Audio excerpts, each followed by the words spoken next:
Ripping and rolling. We are now. Okay, we're rolling. I had to get there's a surprise on the table. He's eating the roses. I better do this quick. No, now he's going for the flowers. Oh my God, podcat, poor thing. By the way, I put 2 videos just now on on Rumble. Videos of the podcast getting ready for the show today. Anyway, how you doing? Hello. It is, what is this, Wednesday, a rare Wednesday show, the 15th of February. Show number 530. It's only me. It's only the Kimmer Show podcast with Pete Davis, producer, sidekick, and a sports raconteur extraordinaire. Holy Crap at Sports later, I'm guessing, or yes. Later today. Best podcast, and it's a Holy Crap at Sports, way to find it. And the mechanical mangler at the controls, Flounder at El Condo Flando.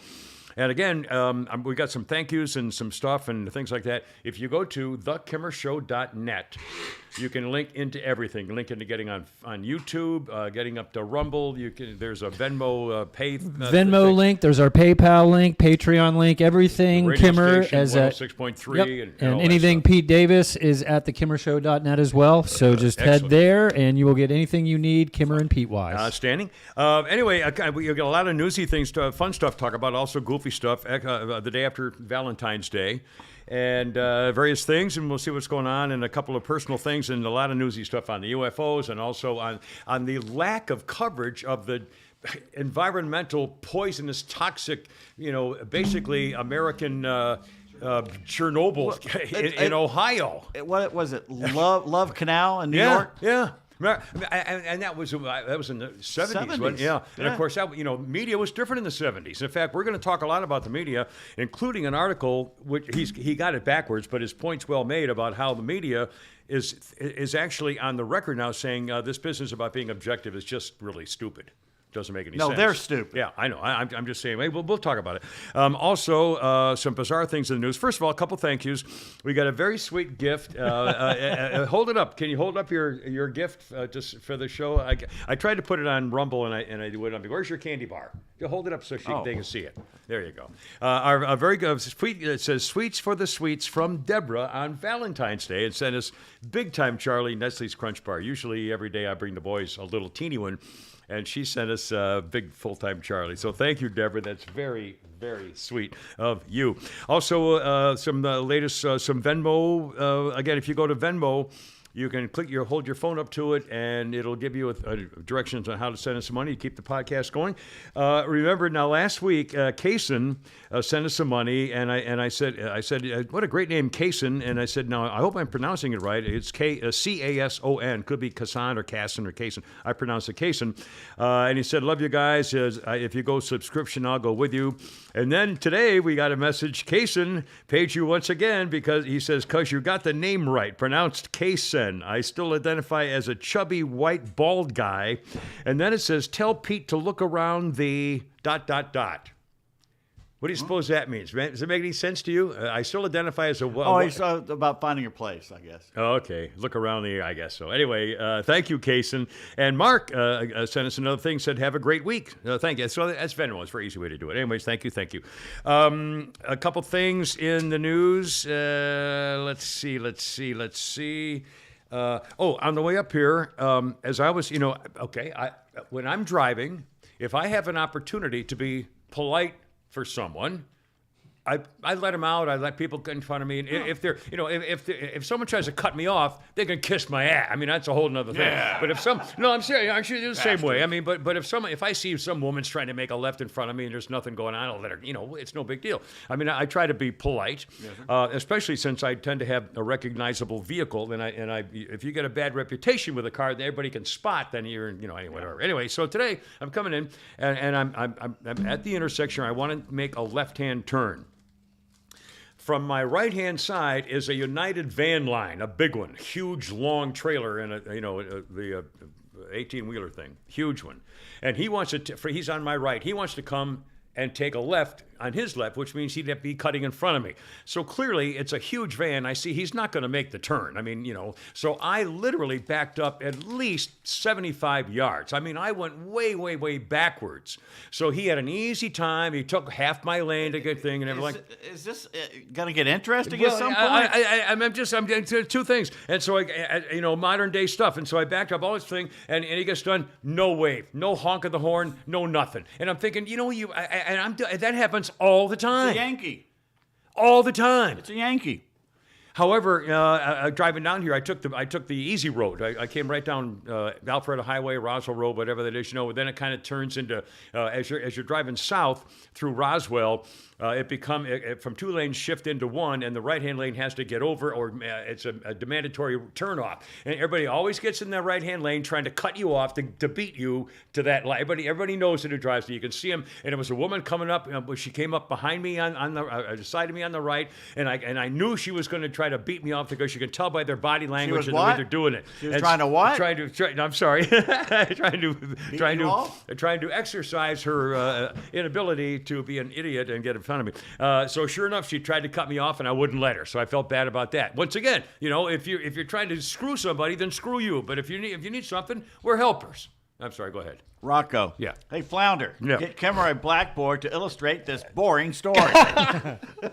Well, the other funny thing is there's been a line of people waiting, and they were curious at what time we were actually going to start. There's like a pool. Yeah, It's a pool. There's a pool, You people and should put money on it. Put money on it. All right, I give up. And we And can easily be bribed to start it. yeah, and it looks like Ed got it. It was we started at 12:38. So now we're doing lottery stuff? Well, hell, then we should run the game. Whoa. Hold on a minute. We would rig it, though, No. Wait a minute. Let's do a thing. Well, Pinky we don't swear. know. I mean, we can. How would we do that? Well, it would be the honor system. I get honor. Yeah, I'll get honor. No, really, there's got to be some way. Rolling have the drip of the faucet or something that would start the next time the faucet drips, we begin the show. I mean, something we have no when control the show over. starts. Right, that's what I'm saying. Have people, give us $1 a month, and then every show we Put it in the see kitty. whoever picks a number, they pick a number what time the show is going to start, and then we divide the money or whatever. Yeah, and this would be a great segment to get sponsored. So There you are.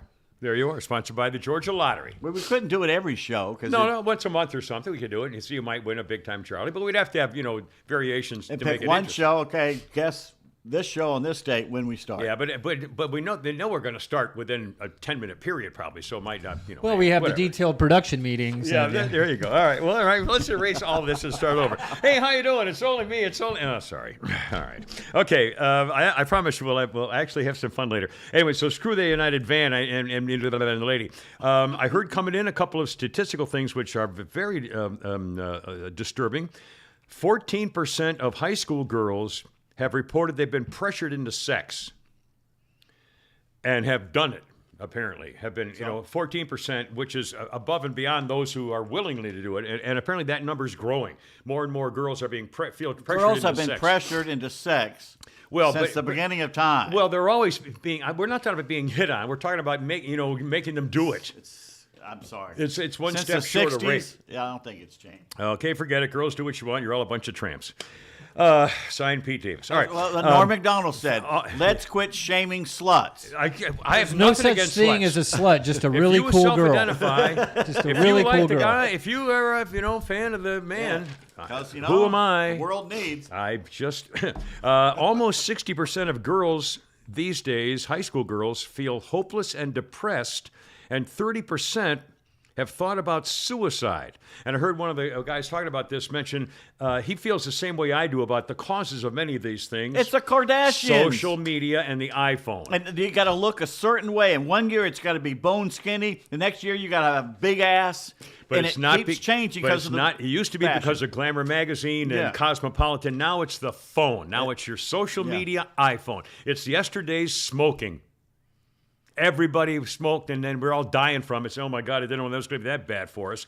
The iPhone social media connection of the world getting so much smaller, and people feeling they have to react to something that's none of their damn business and isn't true. Did or you hear the real. story last week? A young Jesus. girl who had jumped into a pool and saved a little kid's life. So she was a hero. Yeah. Was beaten up by bullies at school to the point where she had bruises. The Daily Mail had the story. Bruises all up and down her legs. That's not what got her. She went home. Those bullies went on social media and laughed at her and posted pictures, everything of them beating her or something like that. That's what made her kill herself. Oh, social media. I didn't read the facts of that story. I remember that. Oh my God! If I was their parents, I'd I'd find kill every one of them motherfuckers, Yeah. and I'd go to prison. Their I'd lives, kill every one of them. Their lives would never be the same, whether they lived or Break not. their damn legs first. Oh my God! Because that to me, we all did stupid things when we were kids, and we did mean things when we were kids. That is beyond the pale, Yeah, what that's- they did. Is there? I mean, again, what's the worst charge you can get? Like manslaughter, or what would be something? Well, it would have to be something, involuntary manslaughter, where you knew your actions. Well, they'd have to prove that they knew their actions would cause her to do that, and that's be very hard they to do. did beat her up But and if they caused were bruises. if they were reckless, and the recklessness led to, I mean, there's got to be some kind of homicide charge, or I don't know. I mean, I don't know. Well, Cynthia makes a good point. She goes, what do you expect when they teach our kids to hate everything, everyone, and themselves? That's exactly what they teach. That's what your socialist teachers in their unions are teaching your kids, to hate everything. Yeah. Well, I had put up the meme last week, or a couple days ago, a picture of 5 or 6 young kids, like 12, 13-year-old boys and girls, different races and cultures and so forth. And it said, if you want to prevent racism, stop calling these people racists, at the age of 9, dividing us and stuff. And it's just creating more. Creating more, division and hate and racism and specialties and give you a point. victims and guilt and equity. And My entire life, I've tried to help people. I know that. I've tried to help people that don't look like me. Help black people, Hispanic people. I don't anymore because every time I turn around, I'm being called a racist and a bigot just because of who I am. So fuck you. You're on your own now. I know. I don't care. It's wrong. A couple of speaking of Gesundheit, of Because you're white. hello. All right. Well, now hold on a second. I got. You might get a kick out of this as a relation to that. There's a very well-known Democratic lawmaker named Angie Craig in Washington, D.C., and she has been outspoken against the police. She called for letting people destroy property on her Twitter account, and her key aide, same thing. When there were deaths related to police in New York, she said, burn it all down, wants to defund the police. She claimed the city should fund counselors, not cops. She promoted the Minnesota Freedom Fund, the far-left group that supports defunding police. And then all of a sudden, Miss Craig said, I was assaulted in an elevator in my D.C. apartment complex by someone who wasn't even prosecuted over the course of the law, almost a decade. The course of all these assaults that same day, I now think we have to think about how in the world we can make sure we're not just letting criminals out all the time. Duh! Did you see the Bill Maher thing? He had Paul Begala on. And he's talking about the crime in all the cities. And Maher goes, Paul all Begala, the the cities. Democrat with Hillary back in the days and even before her, too. Said all the major cities are Democrat run. There's major crime everywhere. Even the LA Times has come out saying you don't have to be a Fox News thing. Portland says it to see all the crime everywhere. And you know what Paul Begala said? Well, you know what? Republicans, look at Bakersfield. Look at Bakersfield, California, which is not a major city, by the way. No. It's run by Republicans. It's Trump country, and they have the highest murder rate in California. And Maher didn't push back. If I'm Bill Maher, I'm like, Bakersfield? I'm talking St. Louis, New York, Detroit, Atlanta, Memphis, L.A., Portland, and you come back with Bakersfield? Yeah, I know. Yeah, I know. And basically, he was saying that the crime is rampant on this. What were you talking about there? The Democrat woman who defunded the police and then got beat up in an elevator wants to now call for more police and jail time. Yeah, there's something about that. Begala said something else that was really, really stupid. But Maher was pointing out the fact that it's an Achilles heel, the crime thing for the Democrats, and no one's really talking about it, even though there's a few. The LA Times did. Yeah. And the Portland woman said something about it. So. Yeah. By the way, let's do this. Can you bring a camera over here? Yeah. Because I want to show you this something. I put this on Facebook this morning. I took video of what I'm about to show you on Facebook this morning, and I think I said on the Facebook post, I said I'm going to do this now as kind of a tease because the boys never watch any of my videos that I ever post ever on Facebook, and so they won't know anything about this. And so if you will have a camera to show, we may have to. Yeah, I'm going to put that right there. So Okay. What I did was just a little treat.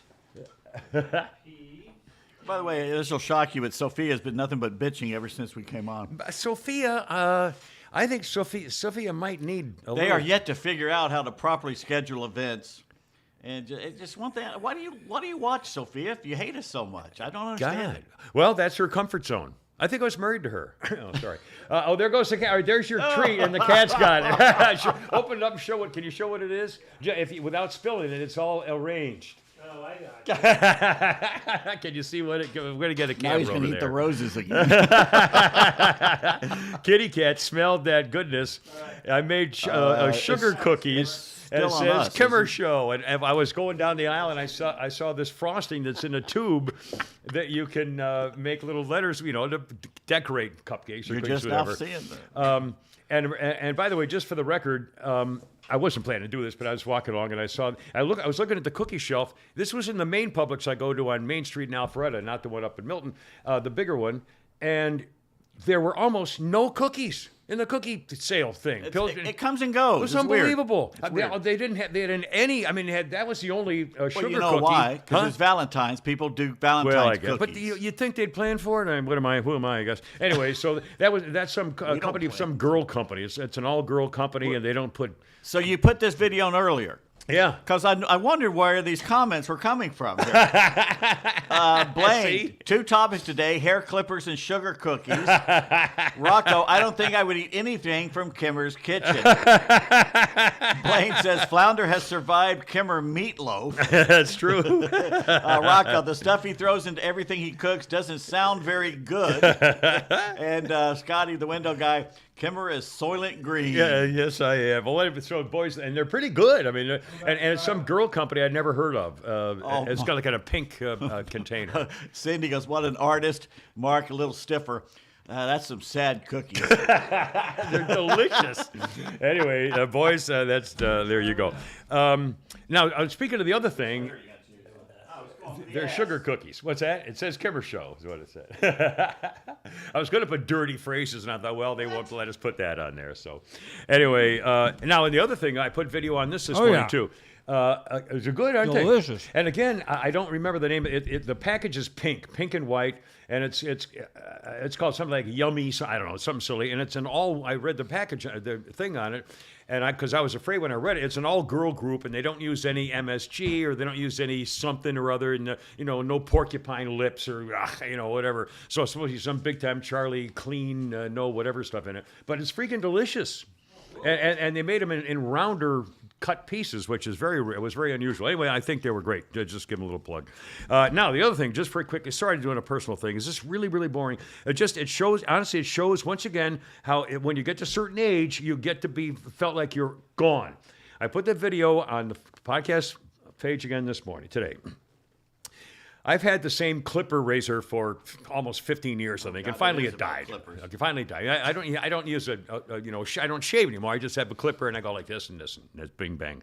So, but even not using it very much, after almost 15 years I've had it, it finally died. So I went to the store I went to Target yesterday, to save some money, and I looked at all the things, and the one I had was a Remington. I said, I'll get another Remington. It lasted pretty good. It was cheap, and so I got the little Remington kit, and I put the video on the podcast this morning to show what happened. I opened the box, put the thing, and went to plug it in to the outlet, and the power cord that goes from the Remington clipper, to the wall is one of those square plug-in pieces for your computer. No, it's USB. So what you need to have is Yeah, I know. So I had to go downstairs and get the little white plug with the things in it that I use to charge my phone when I'm doing work in the morning, all the way downstairs. So now when I have an want to extra charge- one. Yeah, so you have an extra one? Yeah. I'll buy it from you. And so now I was going to say now I have to go to the $500. store. These and cost buy another- $500. 400. I'm not a penny more. Are you sure you don't? Anyway, I mean, it's unbelievable. And I'm thinking, so now I have to go stumble around. What if I didn't have an iPhone? What if I didn't have a computer? I wouldn't be able to charge my phone. I mean, my clipper. Well, so that's okay with everybody? Screw you. If you don't have a thing, you don't get to use our product after all. Why don't you just bring it back to the store, wait another couple hours to fill out your forms and get in parking line and everything else and waste your whole freaking day? Like I did anyway for freaking Target, man. I'll tell you what. Anyway, but I couldn't believe it. You can't plug in. If I didn't have, and it said, well, just plug it into your computer. No, I'm not going to plug my razor into, I mean, are you kidding? Anyway, I use the razor in the bathroom, not downstairs when I'm watching the news and getting the radio and the thing with the thing. I don't know what to tell you. The world's changed. I know I don't like it. No, sir, I don't like it. No, sir, I don't like it. And I'm not going. I'm just, I mean, really, with the nerve. I know. But could they just assume that everybody's got the, whatever? Yeah, they are. Jesus, I can't freaking believe it. Okay. Well, the funny thing is on new Apple computers, it's all the lightning bolt.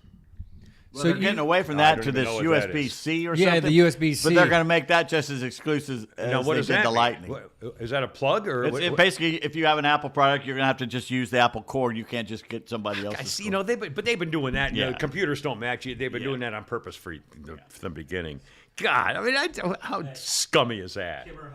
They're good, aren't they? Yeah. Let's see. A quick note from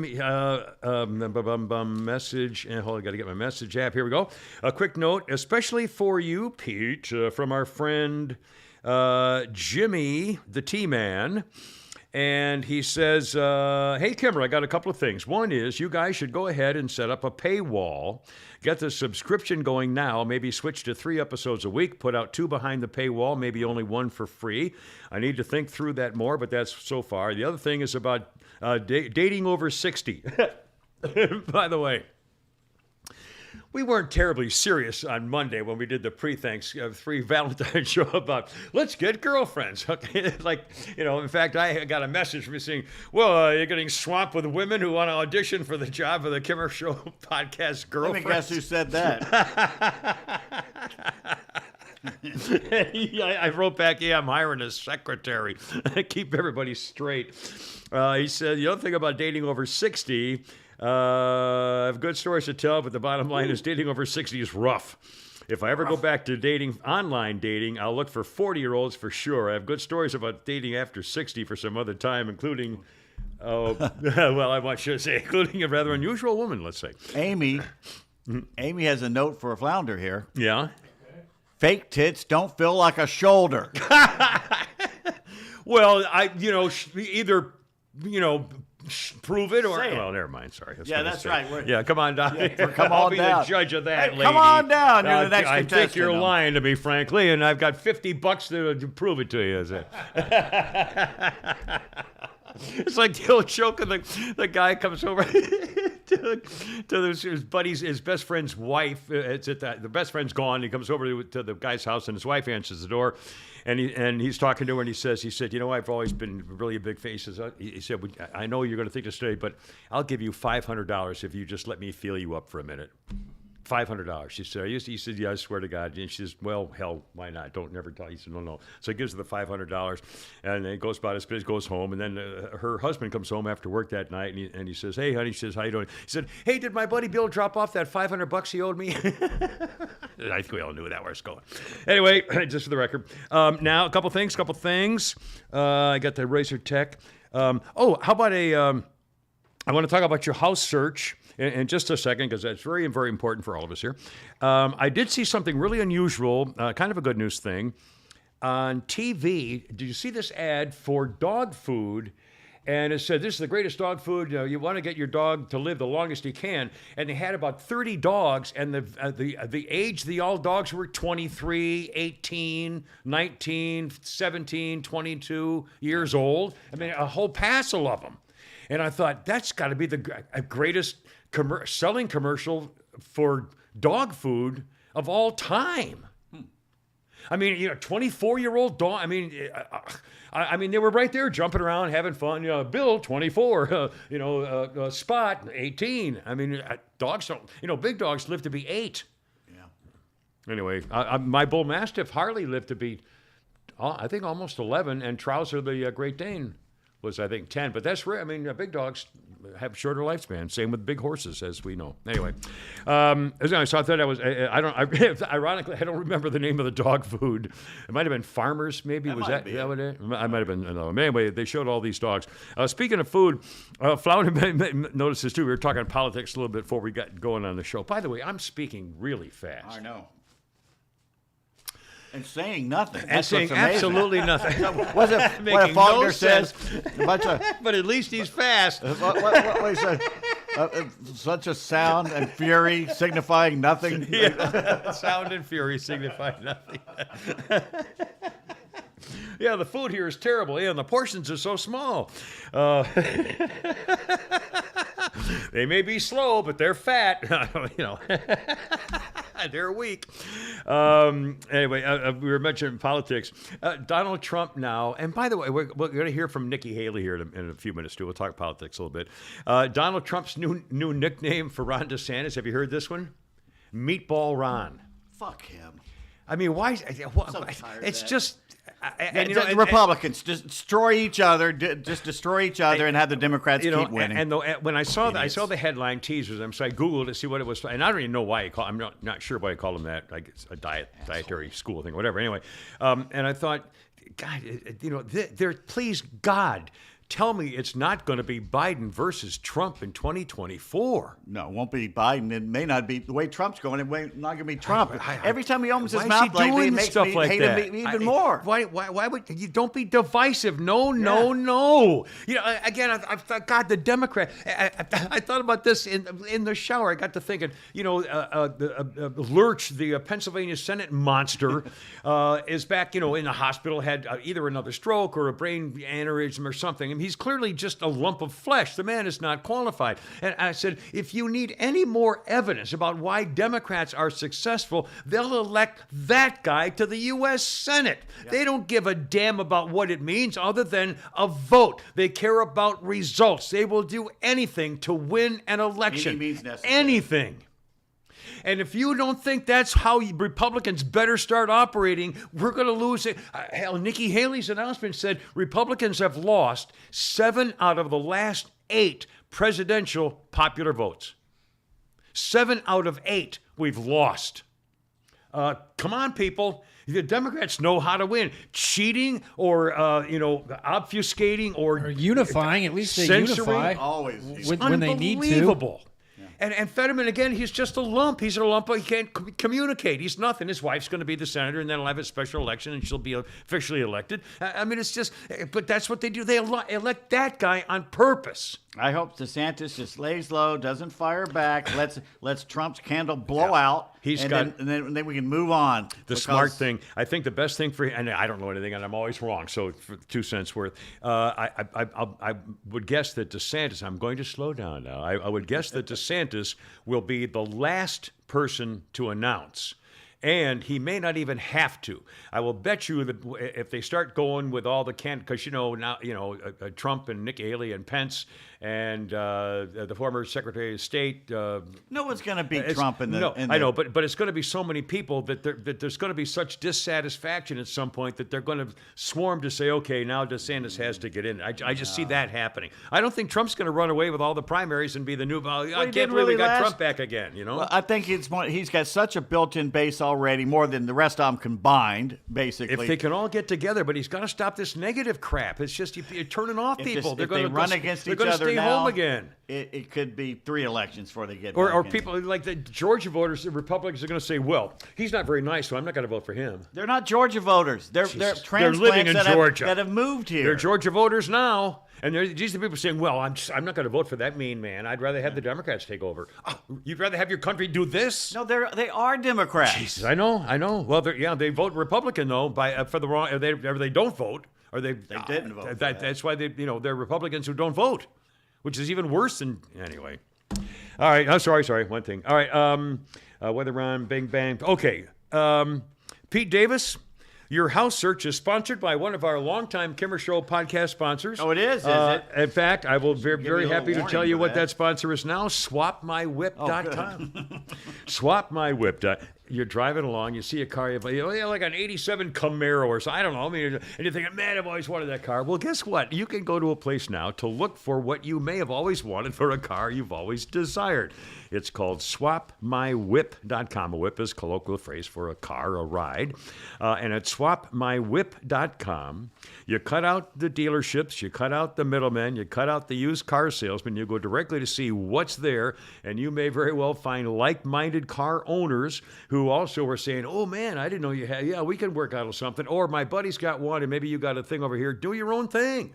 And you might be absolutely flabbergasted with something that simple as going to swapmywhip.com. Now, it's not just cars, obviously trucks and SUVs, boats, jet skis, off-road vehicles, go-karts. I mean, if you can drive it, probably bicycle, racing bicycles. I don't know. I mean, check it out, swapmywhip.com.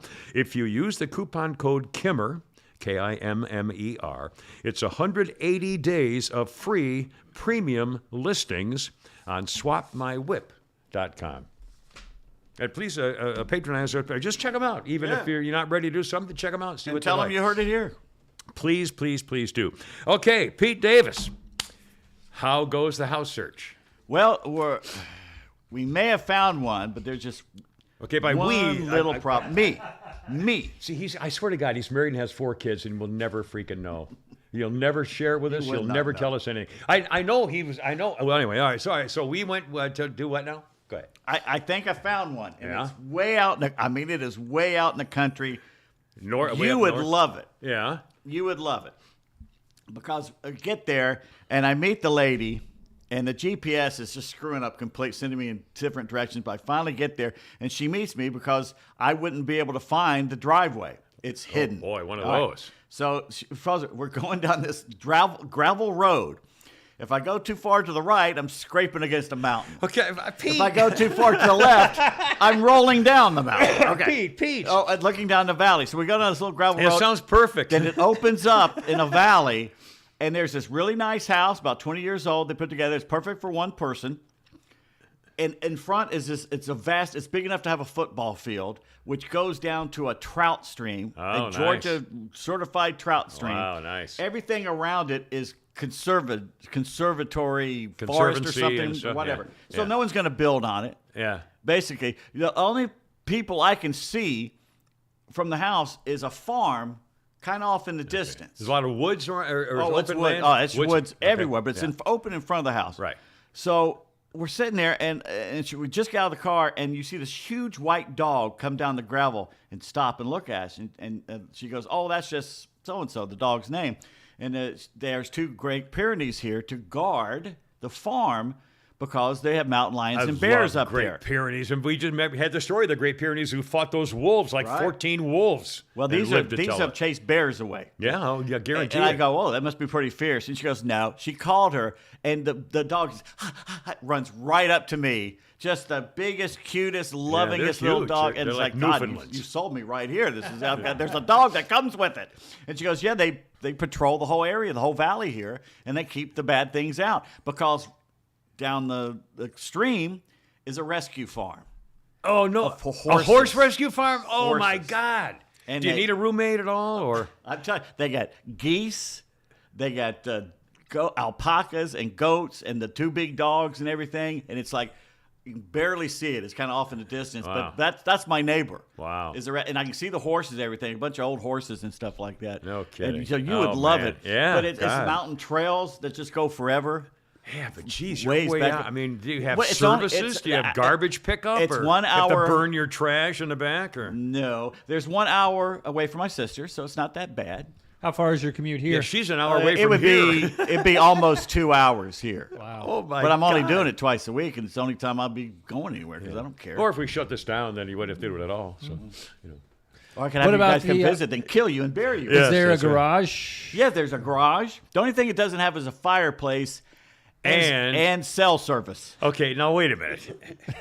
But How can you live in a place you can't use your phone? well, because you can use the internet, they can get. And How do you get it's internet? a landline, by the way. The phone would be a landline, which would be hysterical. God, I haven't had a landline. I know. I'll bet- Oh my God, Since the I haven't had a 90s. landline since the early '90s. Right, since the '90s. Yeah. Literally since in 30. Oh my Yeah. God. That's I actually true. just unplugged my dad's because he's not using it. So if you need A phone. a phone, I've I got an have extra to one. use that. Get that. But yeah, everything, the internet and all that's tied in that. But my nephew says we could probably work it out where if you get Wi-Fi, even the computer, the Wi-Fi will then become your phone. You can use the phone through that. And the Yeah, thing but I'm worried about is is not being able to do the social media that we do all the time, the Twitter and that we need to, the stuff that we need to do. And if I can do that, then everything's fine. But would weather affect that? Is that like when No, the it's cable all goes it's out? buried. It's all It is? buried, so they don't do that. And if it goes down, I got a propane tank behind it that just can kick in.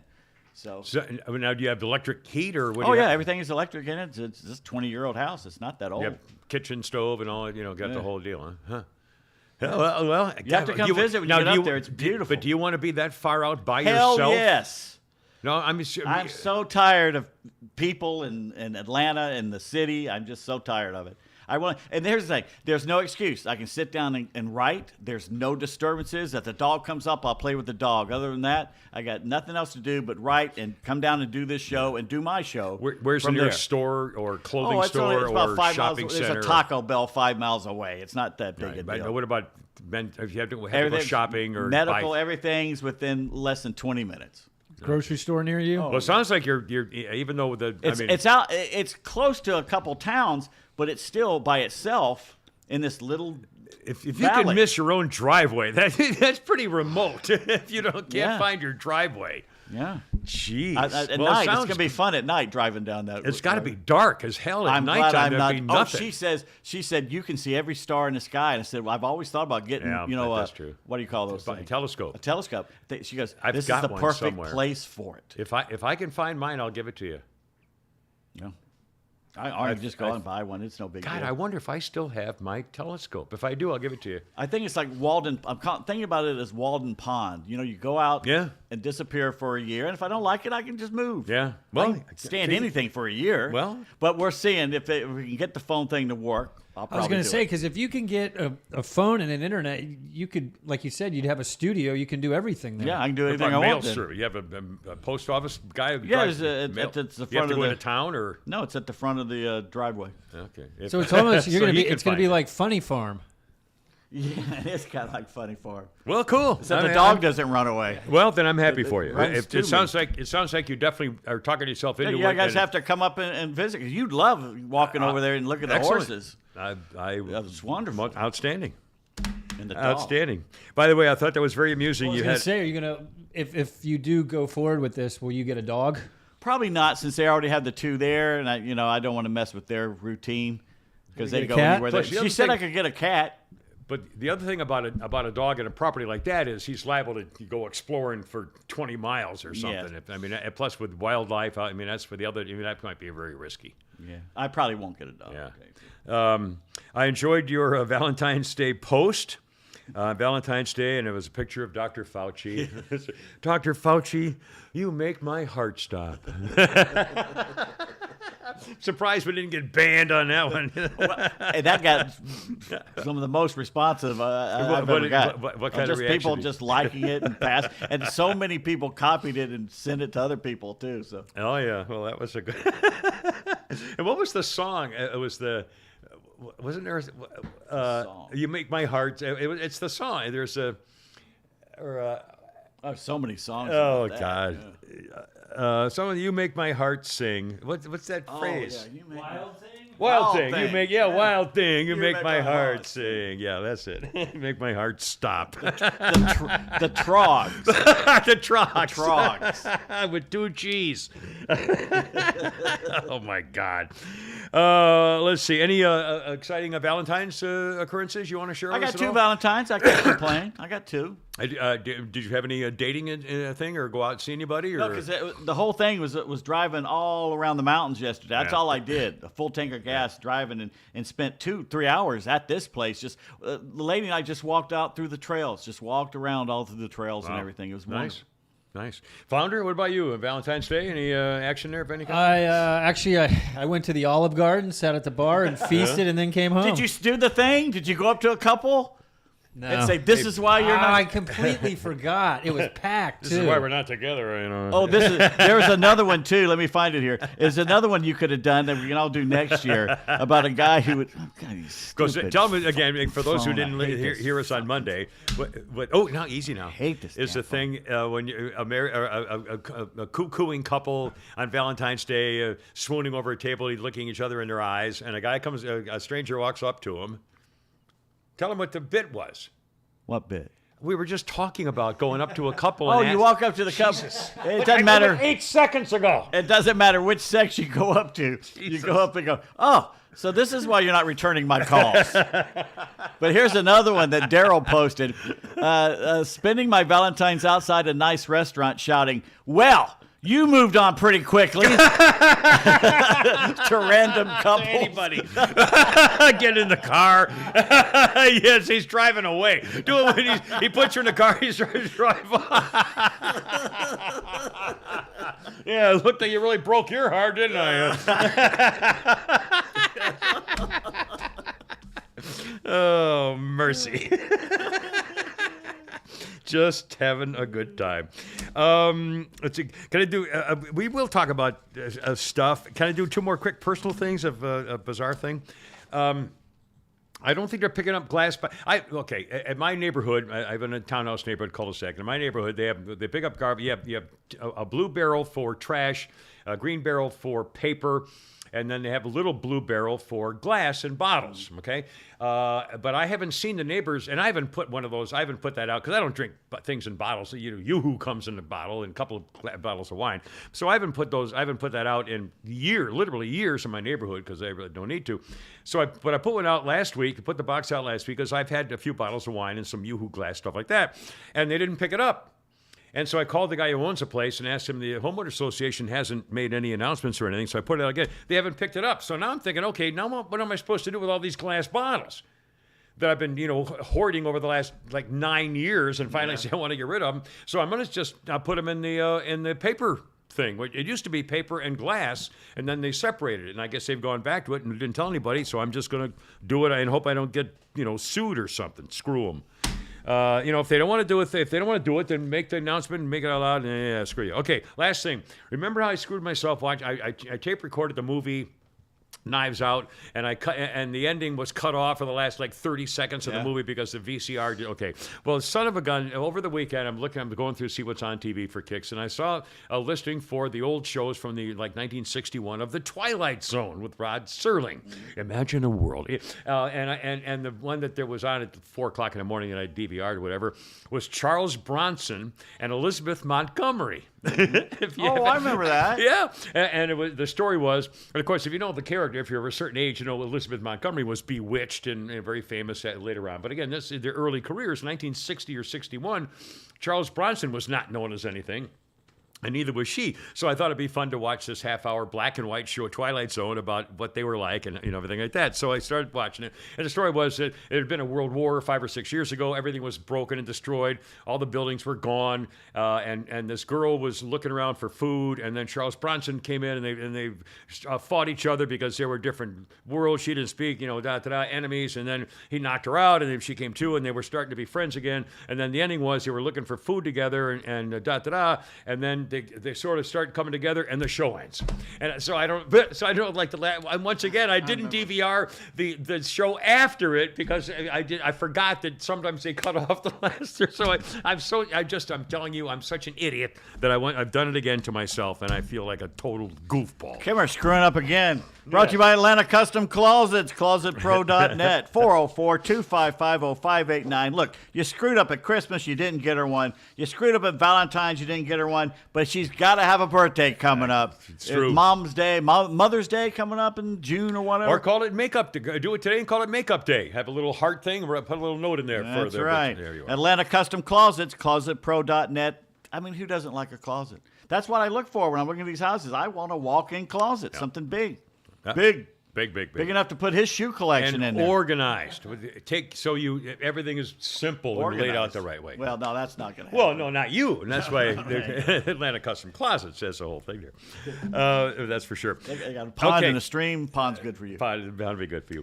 It's Breyer, Breyer. American Chernobyl. What happened to the coverage? It's unbelievable. If it was Trump, there'd be coverage. Oh, my God. And by the way, the governor of Ohio is a Republican who is an idiot. I mean, he didn't make any sense when he came out. He was addressing the people of Ohio, and he said, well, I'd be drinking bottled water if I were you. Yeah. But I'd go home. I'd go ahead and go home. I swear to God, that's what he said. He said, I'd be drinking bottled water, but in terms of, he said, yeah, you can return to your houses. I wouldn't go back there for 10 years. It affects 5 million people's drinking water. It's near Pittsburgh. Oh, my God. It's eastern Ohio, which is, 80 miles? Or, Not far. Jeez. And there's no, they stopped covering it. They never really did. The pets are running through the neighborhood throwing up or dropping dead. I saw a guy with a fox farm. And he raises domestic foxes. Well, why? I don't know, but I don't know if it's for their fur. I don't think he said that. I don't know. It was a domestic fox farm, and maybe there's can sell as pets. I don't know. Anyway, and they're dying. Dead fish everywhere. Yeah, they were telling people to bring your buckets and collect all these dead fish, and all the waterways the fish are all dead. People can't breathe. Their eyes are, they smell it. It smells like paint thinner all over the entire atmosphere.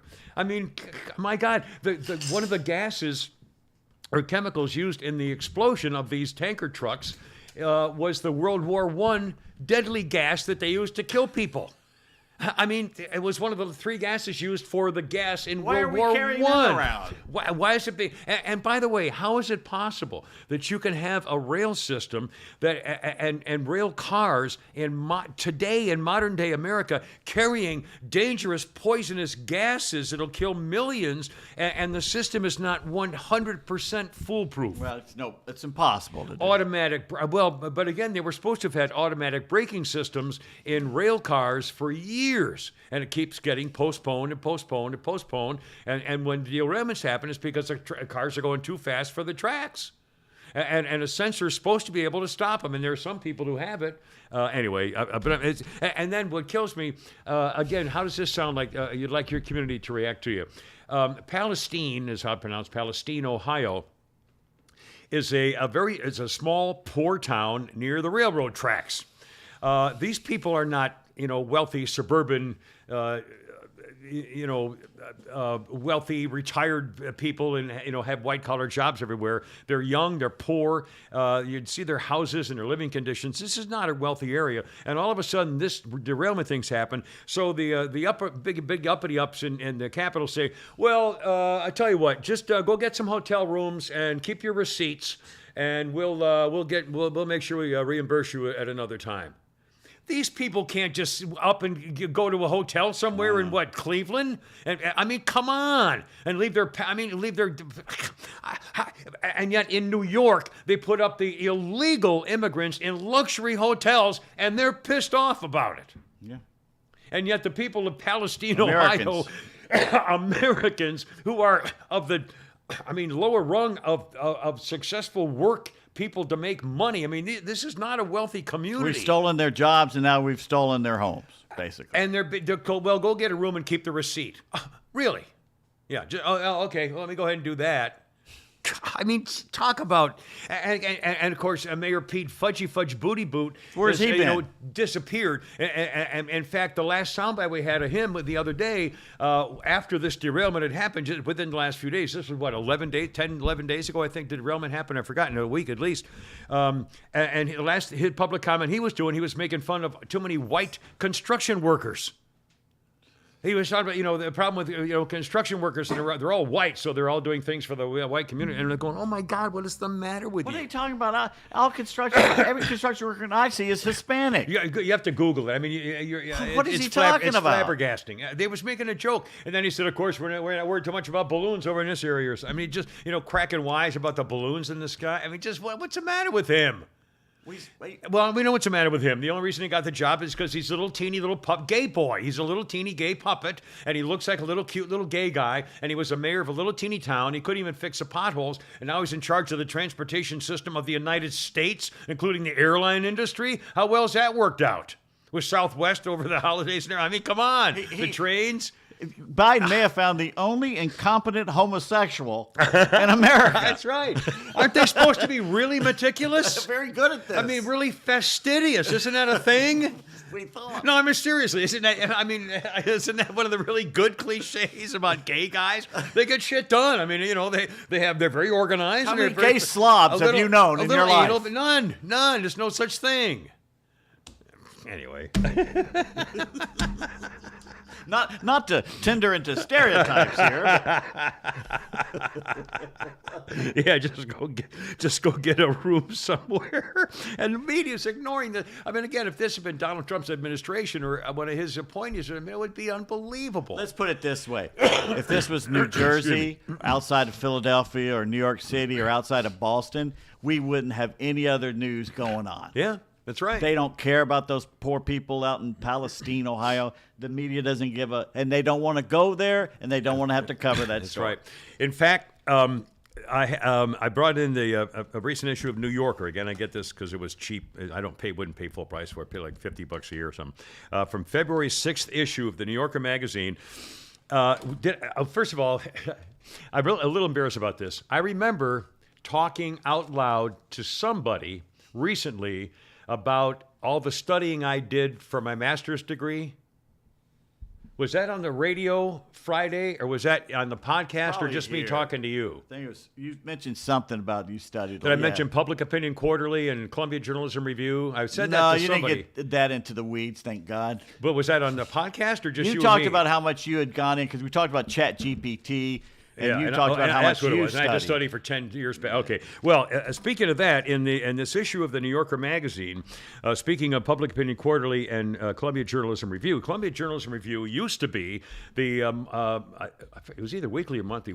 I remember whether it was weekly or monthly, and it was the standard magazine which kept track of the media and what's going on in broadcasting and journalism to hold the feet to the fire of people who are reporting on the news. I mean, it was a very legitimate organization. These days, I don't know. But there's an article here called A Critic at Large by Louis Menand in the New Yorker magazine, February 6th. And a couple of things we're comparing what used to be. In fact, he starts with the Trump administration. He says... the Washington Post had a slogan, "Democracy dies in darkness." That was 2017. Democracy dies in darkness. The Trump administration, he writes, was trying to destroy the credibility of the mainstream press, a White House priority to include an unabashed, gleeful policy of lying and denying. The Post kept track of Donald Trump's lies. He lied 30,573 times. He called the news media the enemy of the American people. They barred certain organizations from going to the White House. Jim Acosta was regarded as combative and he called fake news. Again, it goes on, all the standard and standard. They said Trump is rude. He persuaded millions of Americans not to believe anything they saw or heard on non-Trumpified media.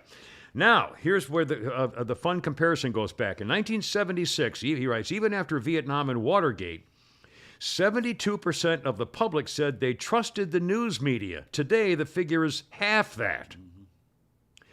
Walter Lippmann's book, Public Opinion, published 100 years ago, and the Columbia Journalism School, with their conference on public opinion, have made the argument that journalism, one, is not a profession. You don't need a license or a standard credential to do it. Anybody can call yourself a journalist, which is true.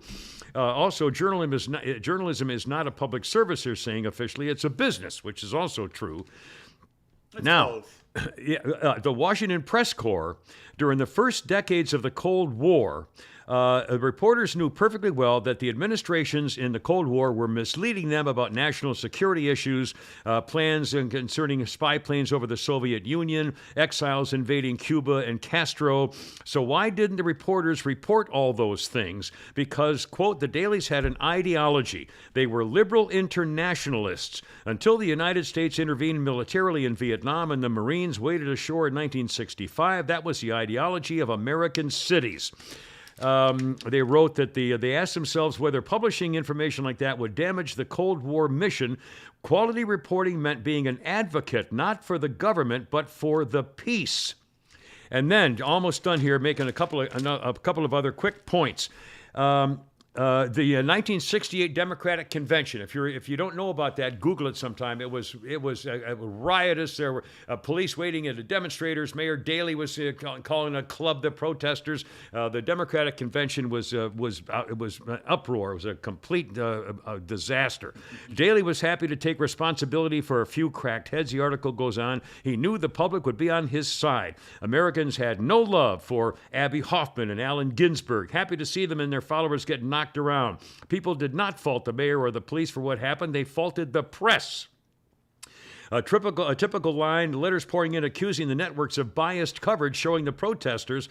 One colonel said, "Bravo, bravo, your treatment of the yippies and hippies and junkies and hoodlums and stuff during the scum convention was perfect." David Farber, an historian in a book about the convention, reports only 10% of white people said they thought that Mayor Daley used too much force. And making a kind of a closing argument here about what's your point? Because here's the this point. is 1968. What does Right, that here's do the point. now? Things changed because of the war. Vietnam was the beginning of our present condition of polarization, is that there's no such thing as objectivity or impartiality anymore. In a polarized policy, either you're with us or you're against us. People want advocacy. The balance between belief and skepticism that they've described has been tipped. Objectivity is not so much impossible today as meaningless. The press ought to stop striving to achieve objectivity. It's now officially on the record showing what happened in history, and this is why I keep saying First Amendment's dead. Because some hippies got beat in 68, we're supposed to change it. You know, have you ever heard one civilian say, I wish the press was less objective. Right. I wish they all had an agenda. You never hear anybody say, who says it? Journalists right. are the ones saying they That's should right. do it. Because they want to do it. Right. And the only reason I know that most of this is probably very, very boring, but again, I'm telling you, my generation's it's over. I'm really dead soon. I mean, it's gone. I'm telling you, don't let this happen. What's happening in America, we can't see the forest for the trees, but it's right there in front of us. This is what they mean. There's no more objectivity. You have to be an advocate for an issue or a side, and that's the coverage you get. Believe what they're God. telling you. They're telling you what they're doing, just like Hitler and Mein Kampf did. Believe them when they say it. I just read the announcement. If objectivity is dead, you shouldn't even try to get it. And this on the heels of 2 weeks ago, the Washington Post doing it. That's right. That's right. There you think are. Ben Bradley would have been for that? I can't imagine. Their hero? I can't imagine. Where's what's his face? Edward R. Morrow and those guys would be flipping. Where's Woodward and Bernstein about this? I know. Bernstein's, They've sold out. Yeah, he's totally gone. Years ago. Yeah, he's totally gone. Anyway, I just I thought that was. And I took the courses in journalism in the 80s, and we were taught 180 degrees opposite Absolutely, of this. absolutely. Again, it was so simple. The rule was, the rule was, if there's an issue going on, whether it's a national, local, whatever it was, if there's an issue going on, something happened, you go get the reaction to what happened from the people who supported it, and then you get the reaction of the people who were against it. That's it. The president signed a law today which will require people to take a test before they can buy a gun at the age of 21. The president said it's good because of this. We supporters saying, it's a great idea, stop the da-da-da. However, there's some people against it. Well, I can't believe the so-and-so. Boom, bam, there you are. That's it. There was no room for the advocacy or trying to slant it. So it was just, here's the thing, there's the thing. That's what it is. Now it's up to you. Yeah. You can hear what the facts are, basically the basic facts. You know what they're saying? And then it's yours. Because back then people were kind of educated and were taught common sense and logic. They're not taught that anymore. Now they're indoctrinated to what to think, not how to think, what to think. So you have these lords of journalism, the Columbias and the Washington Post and stuff like that, saying, well, you're too stupid to figure out yourself. So we the elites, we're going to tell you what to think. Yeah. Do not listen to them. Yeah, and what spreads it is this. I mean, this is where this is why it happened. And they never look back on themselves. It's always Trump. It's Trump's fault. It's Trump. You don't believe us because of Trump. They never look at themselves. Like what's his face? Bernard Goldberg in his book Bias and the other one said they never look at themselves and go, why don't people trust us anymore? Yeah. Was it something we possibly did, like lying to the American public for 100 years? Was it the New York Times or was it the Post or was it Newsweek or it was Time Magazine? That for 30 or 40 years, their chief correspondent in Moscow was a communist. We found that later when the Freedom of Information Act came out. He was on the payroll of the Soviets. Wow. What was his name? And he was the journalist that were telling us through the 40s and the 50s and 60s how we were supposed to trust the Soviets and how they were just like us and everything. And he was being paid by them the entire time. And by the way, for the record, Donald Trump's point was that the slanted, censoring, biased advocacy media is the enemy of the people. He was right then, and he's right now. Yep. The biased, liberal, slanted media is the enemy of the people. If they had been right-wing, opposite of Izvestia and Pravda, right-wing, nothing but right-wing news, they would also be the enemy of the people. I mean, it's not you can't do it either way. Is the enemy of the people if you're not giving out what's supposed to be the freedom of information. If you've ruined it, then you don't have it. The First Amendment is dead. Did you see the Rebel News thing, which is a Canadian thing? They went to Davos, and they got the guy from MSNBC or CNBC, one of those guys, one of the big heads of it. He had been invited there as a guest. And the guy came up to him and said, "Why aren't you here to cover? Aren't you supposed to be here covering it for the people? Why are you here as a paid guest for these, eating their food and drinking their wine and everything?" And the guy said, "Get out of here, we're going to have your ass beat," or something like that. He was threatening him. How dare you come up to me, the great god of journalism, and his whole thing was being paid to go there. He's supposed to be covering it for us. I'm telling you, it's and I don't think people are aware, because unless you hear someone like me and Pete bitching about it, who's mentioning it?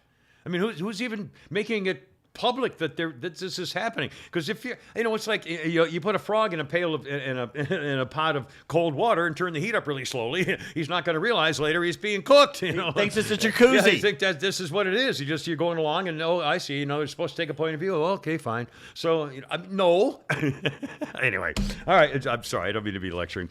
On the other hand, let's talk about the UFO business. Just stuff falling out of it, being shot out of the skies. By the way, some great memes going on. People. My little girl had a birthday party and had some helium balloons. Hope we don't have the F-22s bombing our house or whatever. See the guy in the hospital bed? He's wrapped from head to toe. He goes, "There I was. Yeah. Just floating 40,000 feet in my hot air balloon. Minding my own business." And this damn military jet. Did you see that we missed on one of these? The first shot missed him. $400,000 missile. Well, they did. Where did it go? Yeah, into the Lake Huron, into the lake. Okay. Well, no, they tried. They knew, actually. They were smart enough to know that if it misses, they want to know where it went. So they did. No, they did track it. Well, they know all that stuff. Oh, guess what? But again, and I saw one of the Top Gun guys being interviewed, and he said, "Well, first of all, believe me, at Top Gun school and fighter pilot school, you never practice trying to hit a stationary balloon in a 500-mile-an-hour jet. Get out the old Sopwith Camel Yeah. and have Snoopy go up there and shoot it down, because they were shooting With down a blimps slingshot, in yeah. 1917. I know. By the way, the military was it the 50s or the 60s lost a nuclear bomb off the coast of Savannah. It was in the 50s, yeah. And they've never found it. Yeah, I don't believe they found it yet. Yeah. No. It was not armed, but it was a nuclear bomb. I think it was armed. Well, I don't know, but they haven't found it. They haven't found it. Yeah. Anyway, and the Congress had a briefing, and everybody who came out said, "I don't know any more now than before, and I still have questions about who's shooting down what and what are they. We still don't know what they are, the objects that were shot down. Yeah. We're not getting any real serious information about it." It's a weather balloon. Weather balloons. However, let's see. I want to get the Podium Princess is back in the news again here. Oh, did you? I forgot. I wanted to mention this story. Kind of a sad news story just broke a few minutes ago as we speak. Remember in 2017 in Thailand, remember the kids on the soccer team, young boys on the soccer team, they were doing cave exploring and having fun, and all of a sudden there was a monster flood, and they got trapped. Yeah. Were trapped in the cave. This was in Thailand in 2018, I guess it was. It was the Wild Bears team. There were 12 players and their coach trapped in the cave in June. And they used divers and thousands of volunteers and people to try to get them out. And I remember the problem was the kids were so scared because they had to be dragged basically underwater in the muddy water, all the way underwater, breathing through. I think they had to hold their breath and they had to share breathing devices. It was just a horrible, horrible thing. Scared they just had nightmares and everything else. Well, one of those 12 boys on the soccer team was named Doangech Pramthep, who has now gone to another world. He was 17 years old and this week was on a team in England studying soccer, and somehow he died. He just dropped dead. And in Leicester, England, as part of a soccer wild boars football team, soccer team. I think is what it's called. Leicestershire, Leicestershire, Worcestershire. Worcestershire sauce. What's your sister wear? Anyway, but the kid died. He's 17 years old and just died, and they don't really know what happened, but he's. Anyway, very sad. Now, the Podium Princess is at it again. In fact, we're going to hear a soundbite here, I think, and a couple of them here from Flounder. Did you get those okay, Flounder? Did I mention it? Okay. What's the first one you want? The first one we want is, well, first of all, let me say, the Podium Princess as being, the first one we'll get is on her bragging about her boss. About how good Biden is. But the first, yesterday, the Podium Princess, the 3 check mark, she's black, she's gay, she's a girl. She got 3 check marks. That's how she got the job. She was being roasted about her lack of competence in addressing things at the podium, including the latest issues concerning the UFOs being shot down and the stuff in Ohio. And at some point, here is what this Regine said about communication and her boss. Is the view of the president's communications team that he is equally adept in all settings in terms of communications, or are there some that play to greater strengths, some where he probably isn't as strong, etc.? I will tell you this, the president is the best communicator that we have in the White House. The best, swear to God. Honestly, my friends, if you haven't seen her daily live updates, usually around 3 o'clock, some point 3 to 4 o'clock in the afternoon on Fox, they'll frequently go live to her podium updates. Well, the thing is and when you watch her, anytime a person starts to ask her a question or discuss the topic, she automatically starts turning the pages right in her to the book. She's Right. not listening. She's just hearing the subject matter. She has a book. It's 2 feet tall, and she puts her head down and kind of bobs her head, which is all painted with different colors, and the makeup. Oh, jeez. Anyway, and she bobs her head trying to find a way to find an explanation. A hua. She's a hua. Reactions. Welp, if this is true, we're screwed. If he's the best communicator, compared to Buttigieg and Carmela's side piece and the actual White House spokesman, this is a true statement. He actually is the best among all of those. Oh my God! That's what he wrote. A senior digital strategist said, showed the video of Biden, and in fact, if he's such a flounder, would you get the second one of our president communicating with the little people? Where? Do you have that one? Yeah, where swallows. Yeah, where he's going to say, I have 2 words to say about things. Here's our great communicator. America is a nation that can be defined in a single word. I was going to put him. Okay, hold on. Let's play that. I could have been me. Maybe I was coughing and I interrupted his. Let's play that one again, there, Flounder, if you don't mind. A great communicator. America is a nation that can be defined in a single word. I was going to put him. It sounded like Ronald Reagan, I swear to God. It was kind of like, like Ronald Reagan was in the room. My God. Well, all men and we're women. Well, you know the thing. Yeah, that was probably the highlight. I mean, that alone was the reason that they never should have been elected. Anyway, reactions. Ted Cruz. Oh my God, the guy can't utter coherent sentences on a regular basis.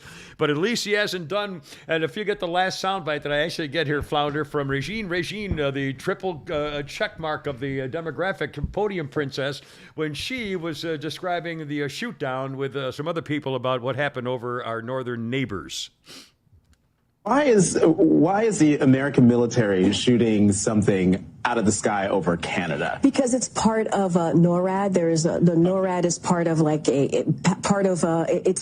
a what you call a coalition, a consortium, and so a pact, okay. Exactly. And so that's why we were able to do that. Again, we didn't do it on our own. We did it clearly in step with Canada.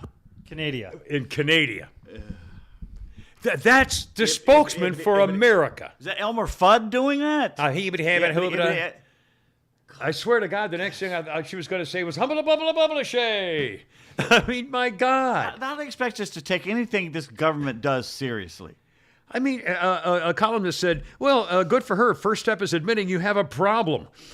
I mean, it's just unbelievable, these people. She's the best. Why aren't the Canadians shooting it down?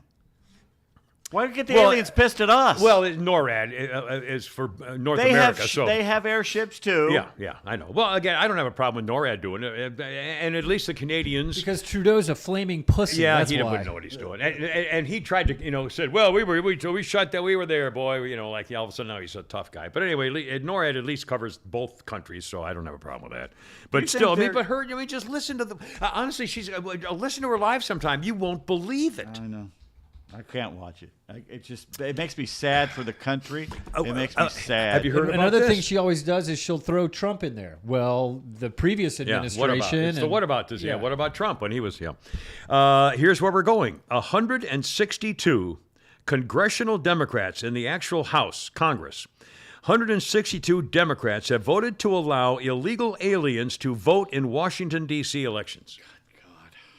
The same things happen in New York, Chicago, and Los Angeles in local elections if you're an illegal alien, because you live here too, and you ought to have a right to self-determination as part of the community, so you'll be able to vote in our elections. And yet, it wasn't Ted Cruz. Who was the other guy, the senator we like, who came out and said only Hawley, or not Hawley, but the other one we like, said only Americans should be able to vote in American elections. Jim Jordan.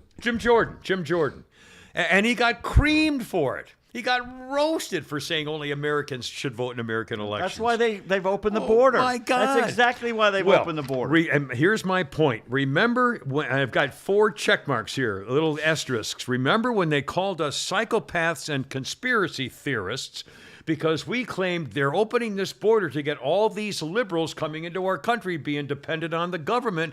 And if they're dependent on the government for food stamps and housing and child care and medical care and everything else, they're going to vote for the people who are going to give them all this stuff, which means Democrats. And so, and they said, oh, you conspiracy theorists claim. Remember, they did what Tucker Carlson would talk about. Said, oh, you people are claiming they're trying to change our culture. You conspiracy theorists are trying to change our culture. You get that. They're trying to change our culture. It's working. Millions in the last 2 years have come over. Yep.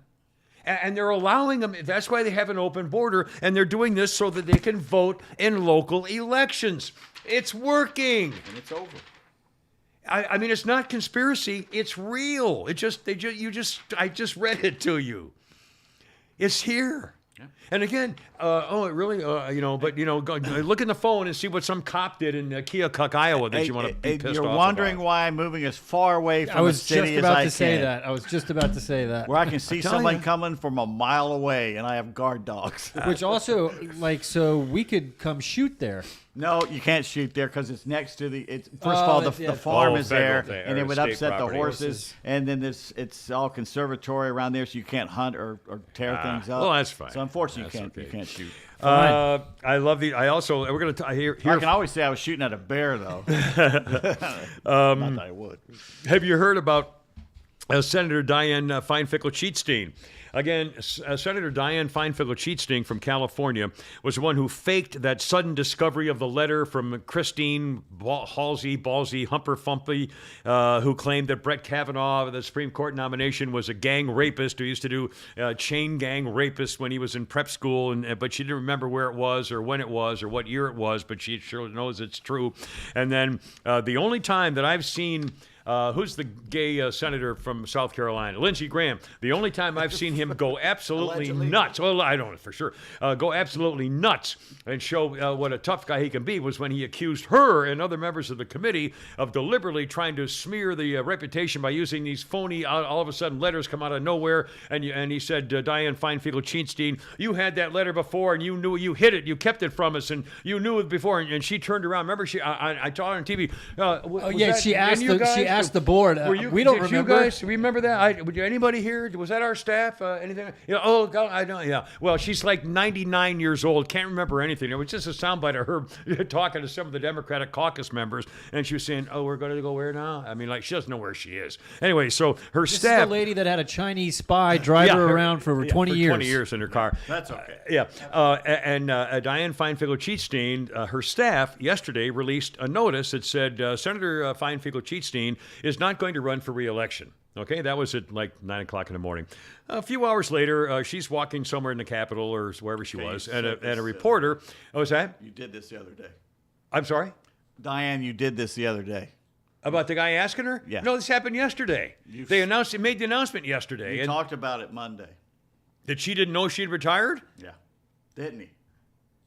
No. I vaguely remember discussing Dianne Feinstein, but again, That she wasn't going to. Well, they made the announcement, and then the reporter asked her, and she said, "No, I'm not making an announcement yet." And she didn't know she was retired. Okay, sorry, all gone. You didn't now, know. You didn't remember. I didn't remember that. It could happen to anybody. It's possible. It could really happen to anybody. Okay, now speaking of political thing here, we have I guess is there only one official Republican runner in the president? That's Donald Trump, right? So far, official candidate. Is he? And I'm not even know if I guess he's an official candidate. I don't remember that he made a big splash announcement about it. But anyway, well, there's another one now, and it's a girl, and it's Nikki Haley. Now, for the record, I've said before, and I'll say it again, I don't believe there's any way in hell that Nikki Haley is going to be elected president. She doesn't have the gravitas. VP. She's running for her future. I mean, something's going to happen with her. She'll be on another She'd be a cabinet great or VP vice president. pick, I think. Secretary of State, something. Like that. Yeah, I mean, she's in it for the long haul, and that's fine. I'm fine with that. But she's not going to be president anyway. She's going to announce, and I got a kick out of her announcement because it makes sense. She has to pick out a niche. She has to figure out some way to separate her, other than being a girl, from the other candidates. And I think she's found it. And here's was part of her announcement the other day. Know this about me. I don't put up with bullies. And when you kick back, it hurts them more if you're wearing heels. I'm Nikki Haley, and I'm running for president. Hurts even more if you're wearing heels. That's a good It's line. Kinky and sexy, and I like it. Yeah. And I do, especially if she has toe cleavage. If she has toe cleavage, sexy girls know what that is. Did you hear the sports guy, Micah Parsons of the Cowboys? No. They were asking him last week for the Super Bowl, okay, who's the best running back right now? Leonard Fournette. What's your favorite player growing up? Cam Newton. Tell us something that no one knows about you. And he goes, I have a foot fetish. Oh, my God. And the interviewer, it was another black guy, the interviewer went, No, you're not supposed to. he goes, you like toes? And he goes, yes, I do. Oh, my God. Him and Rex Ryan. Okay, yeah, that's way too. Now, girls who have sexy feet look great. If you look great, Nobody in a pair of high has heels. sexy feet. Well, I can show you pictures. Anyway, No. Ugh. Anyway, No, nobody has sexy feet. But I thought that was a very unusual one. She talks about in heels, and I thought, oh yeah, you got my attention. They're mad. The trumpets are mad at her because she swore she would never run if Trump was running. Well, she apparently asked him for permission. I heard one person say that that he gave her. Or that she asked him, would it be okay, and he had no problem with it. And again, that sounds like the right decision to make. But again, he used to he mocked her. Imagine her face on Money. Remember, he just made fun of her face. I don't remember that. Oh, yeah. Yeah, I mean, that was, 6 years ago or whatever, but still. It's almost as if he's now a plant to destroy the Republican Party. I don't. And one says, look, if he's on the ballot, I'm voting for him. Yeah, if he's the guy, I'm definitely voting for him. But it seems everything he's coming out of his mouth the last 3 months has been hurtful. Yeah, I know. To the conservatives. More hurtful to the party than helpful. Yes. Yeah. You can't be calling Ron DeSantis Meatball Ron. He's he may the be the future. guy. Yeah. Whether he's the future in 24, he's definitely the future in sometime, unless Hopefully. something bad happens. But still. Anyway, now again, these leftists. One more example of again, if you don't think this is real, it's really happening. An advocacy group promoting the American family is getting creamed on social media. A Democratic South Dakota state congresswoman named Erin Healy is criticizing the Family Heritage Alliance. The Family Heritage Alliance said this morning that the safest place for kids are in families that have a married mom and dad. This South Dakota Democrat said, "What a dangerous and un-American belief." I swear to God.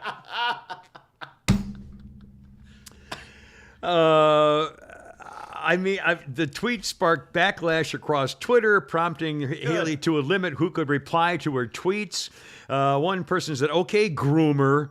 Representative Healy's completely disregarded what we know to be true about children and families. Growing up in the home of a married biological mother and a father is the single largest predictor of success later in life. It's highly ironic that she describes a well-known fact about child safety as dangerous and un-American. Functioning nuclear families are now dangerous and un-American? Oh my God, what a sick world if that's true. Aaron doesn't realize that comments like this can cause candidates to lose unexpectedly. This is well-established, uncontroversial, and obviously not un-American to believe. How sealed does one's echo chamber have to be to tweet something like this? Again, who would even think of saying a thing like that? That a married mom and dad raising a family is un-American? I know, that's just as dumb as it. Well, it's not fair to all the people who don't have us. You know, I mean, it's just no, that's not what we're not saying that you're all bad if you don't have. Right. You know, that's not what we're saying. It just means so you don't call us un-American because you don't have your married. I mean, my God! But again, why would you even think? Why would you go there? It's definitely anti-federal policy since the 60s. Yeah, well, yeah. Take the daddy away and let the government be the daddy. Yeah. Yeah. Let the village raise the idiot. Yeah. And I'm not done yet. One more. You don't think this is true, what's happening in life about going left? In California. Law enforcement agencies in California, according to a new state law that's being considered right now, law enforcement agencies in California would be prevented from using police canines, police dogs, in situations where they might bite somebody.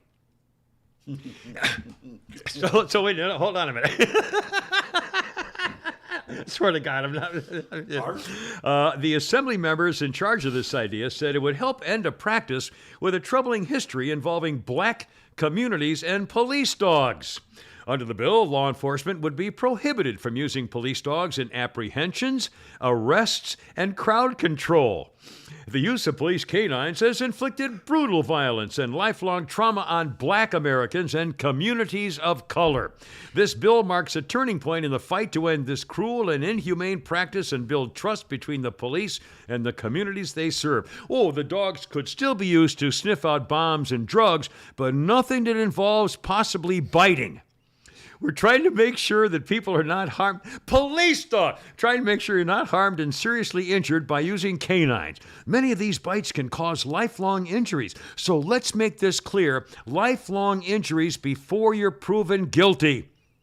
We can see during the time of our nation's history, whether it's the civil rights movement or to this day in black and brown communities, this is an opportunity for us to continue to bring humanity to our criminal justice system.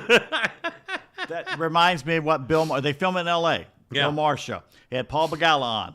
Yeah, right? tell the story. And Bill Maher said, it says nothing about crime, and Begala said, well, you know what? Democrats have got over and need to realize the fact, and we need Democrats to come out and say that some people do behind. Some people need to go to jail. Some people need to go to jail. And one person clapped. Yeah. And Margaret, hold on a second. I just want to abuse. point out that just one person thinks. Yeah. He goes, I believe some people belong behind bars. Again. They really, everything's for the criminal. Yeah. Yeah.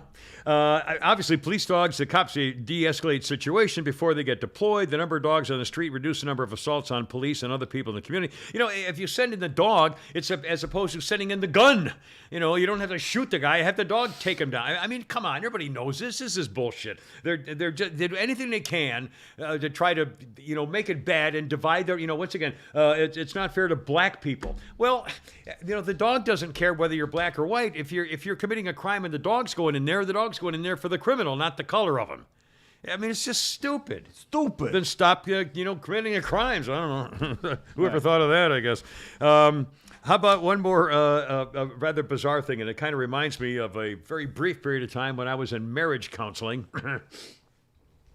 How did that go? I wish I remembered the guy's name. I'd be blasting him all over the place. Before Kimmer reads another story to us, FarmhousePrintingCo.com would like you to know all about printing. Anything you need T-shirt-wise, hats, signs, tumblers, promotional items, no minimum order.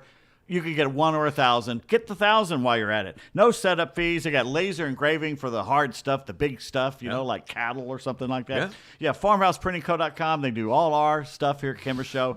Holy Crap at Sports. They have Shannon their own Burke doggy uses down them. there. I get to play with them when I went down to see Really? them. What kind of there in doggy Sonoma. do they have? It's a golden retriever. Oh, that's Beautiful doggy. And They may did- be the cutest puppies. Oh God, they do. Maybe Yeah, the they are. cutest They do. puppies. They made the podcast rug.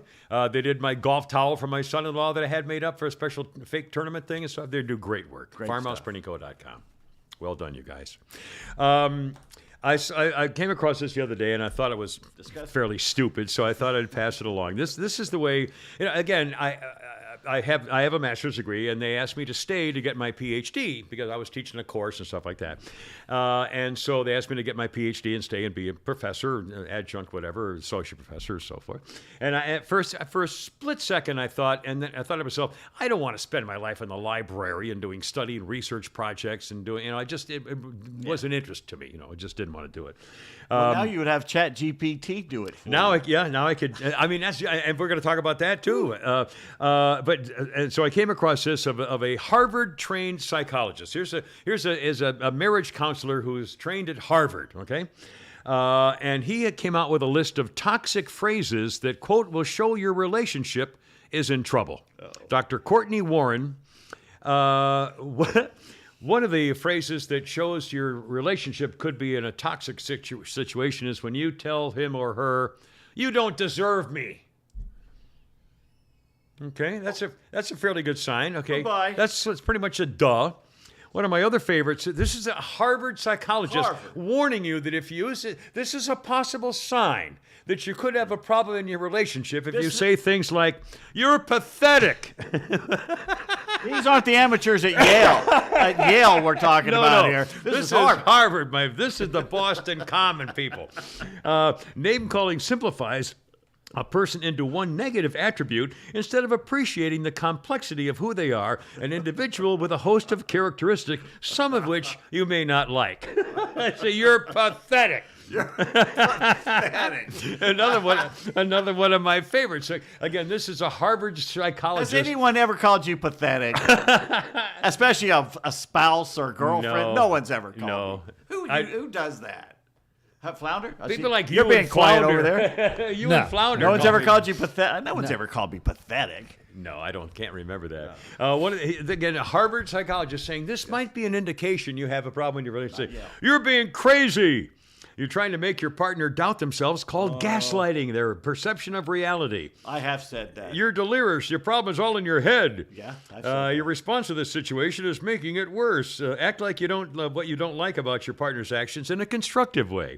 But my favorite, again, this is a Harvard psychologist with his advice on an indication, it might be a hint that there could be a problem in your relationship. For example, the phrase, "I hate you." Yeah. Number one. Red flag. I hate you. Red flag. Red flag. What you should say instead, "It's hard for me to be around you right now. Take a minute to calm down before you say something that may not be true, even if it feels it in the moment." I hate you. That's it.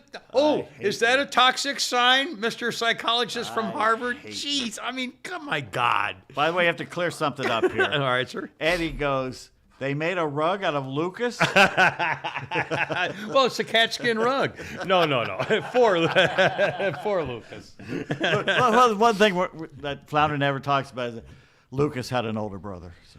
He had an older brother? Yeah. Oh, no. And that's where the... Louis as you was know... his name. What's that? Louis. As you Lucas know, and Louis. I go on Twitter maybe once a day, maybe twice a day for 5 minutes. You should start going on Twitter more. Yeah. I should start or Yes. not, sir? I should? Okay. Well, for example, I went on Twitter and it had a list of things on the left-hand side of stuff that's being tweeted about, and one of them said the word Monica.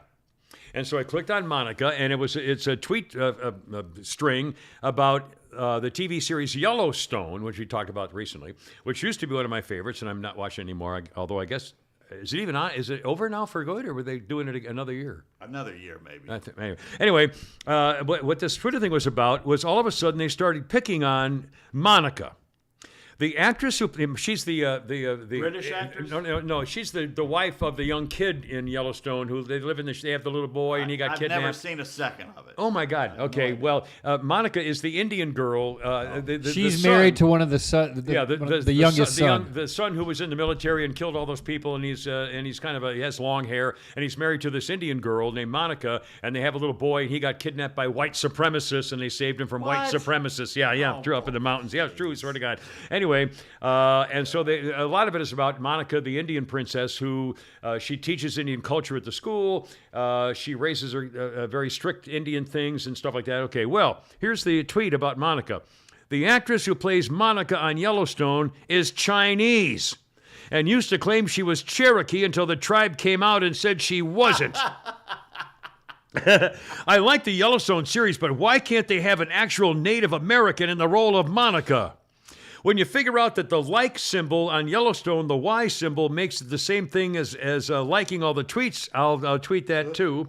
Yellowstone memes are spreading faster than an airborne toxic event I haven't heard of. Honestly, Yellowstone's everyone always has a monologue plan for every single socio-political issue is worse than the leftist propaganda.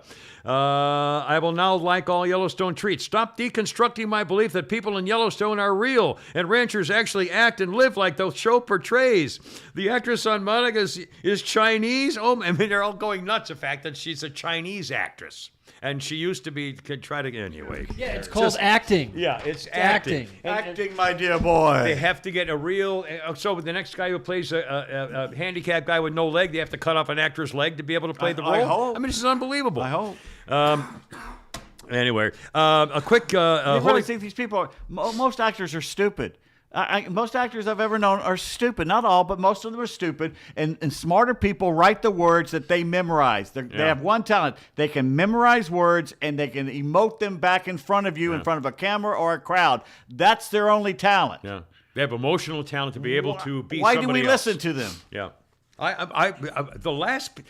You know, the people who I would listen to last about political advice or cultural advice are sports people and actors. You got that right. I mean, they're dumb as hell, most of them. I'm sorry. Anyway. Say, Pete, that's where their profession started because they were dumb people in the Renaissance. Well, back in the Shakespearean days, they treated them as scum. Yeah. It was the court gestures. They were the lowest low of the rung of working people.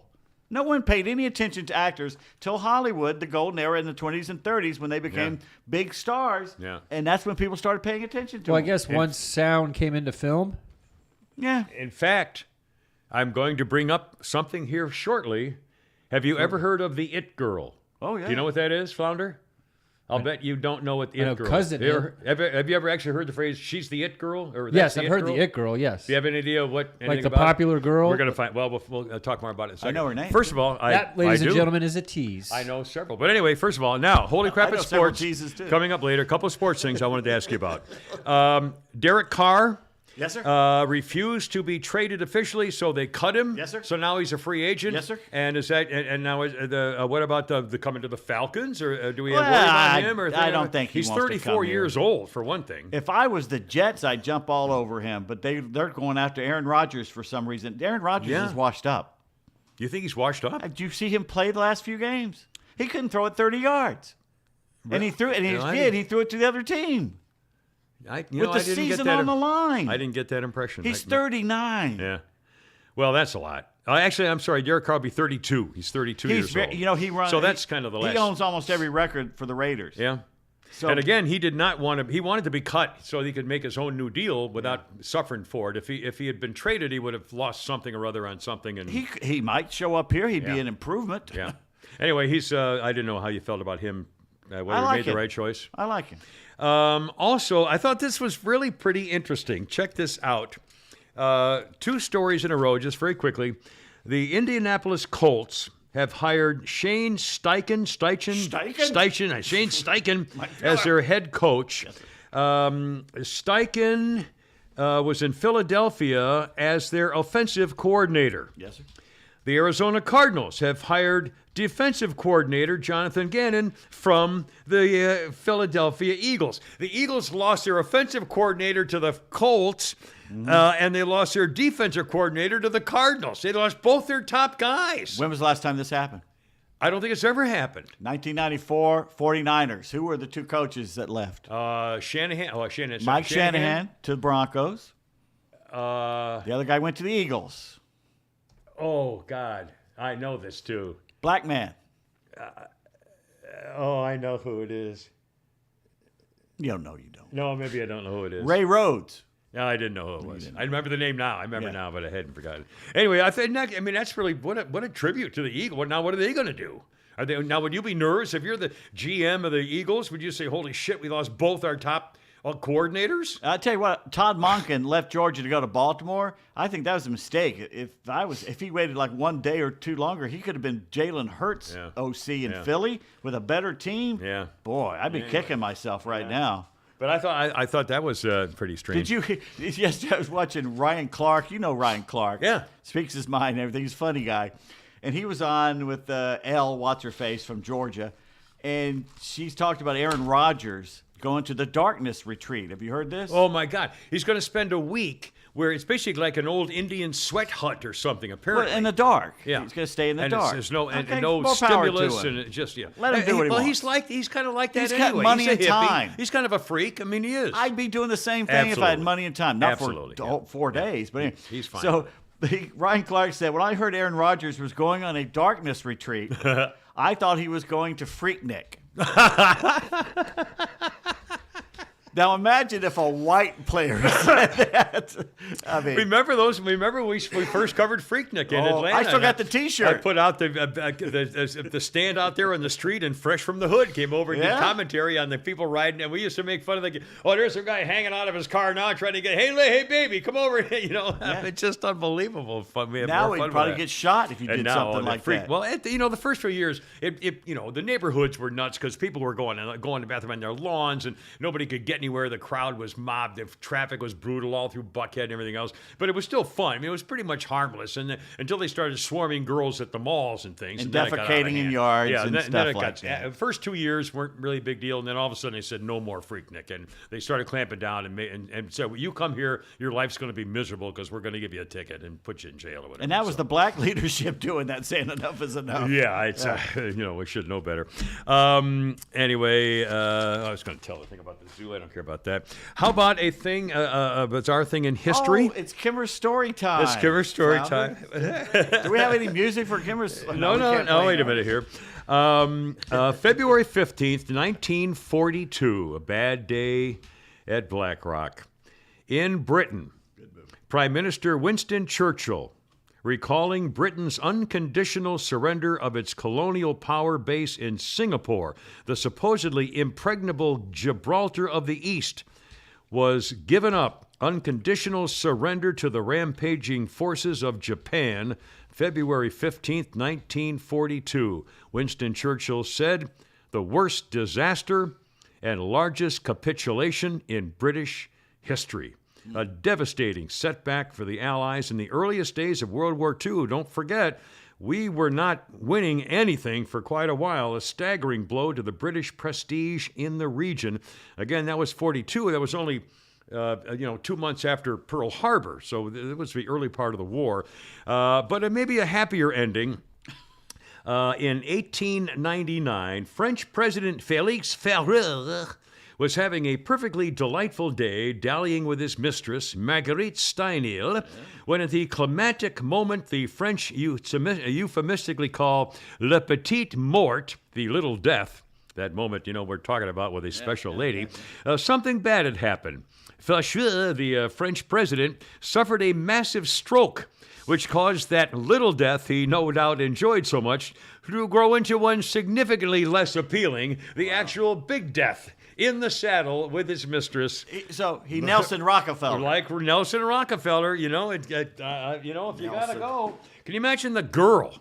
Yeah, it's a bad thing for the girl. Because for the rest of her life, it's going to put something in her head. Well, anytime, I mean, if like, shoving them on, I mean, whatever. I mean, man, you died on you. No.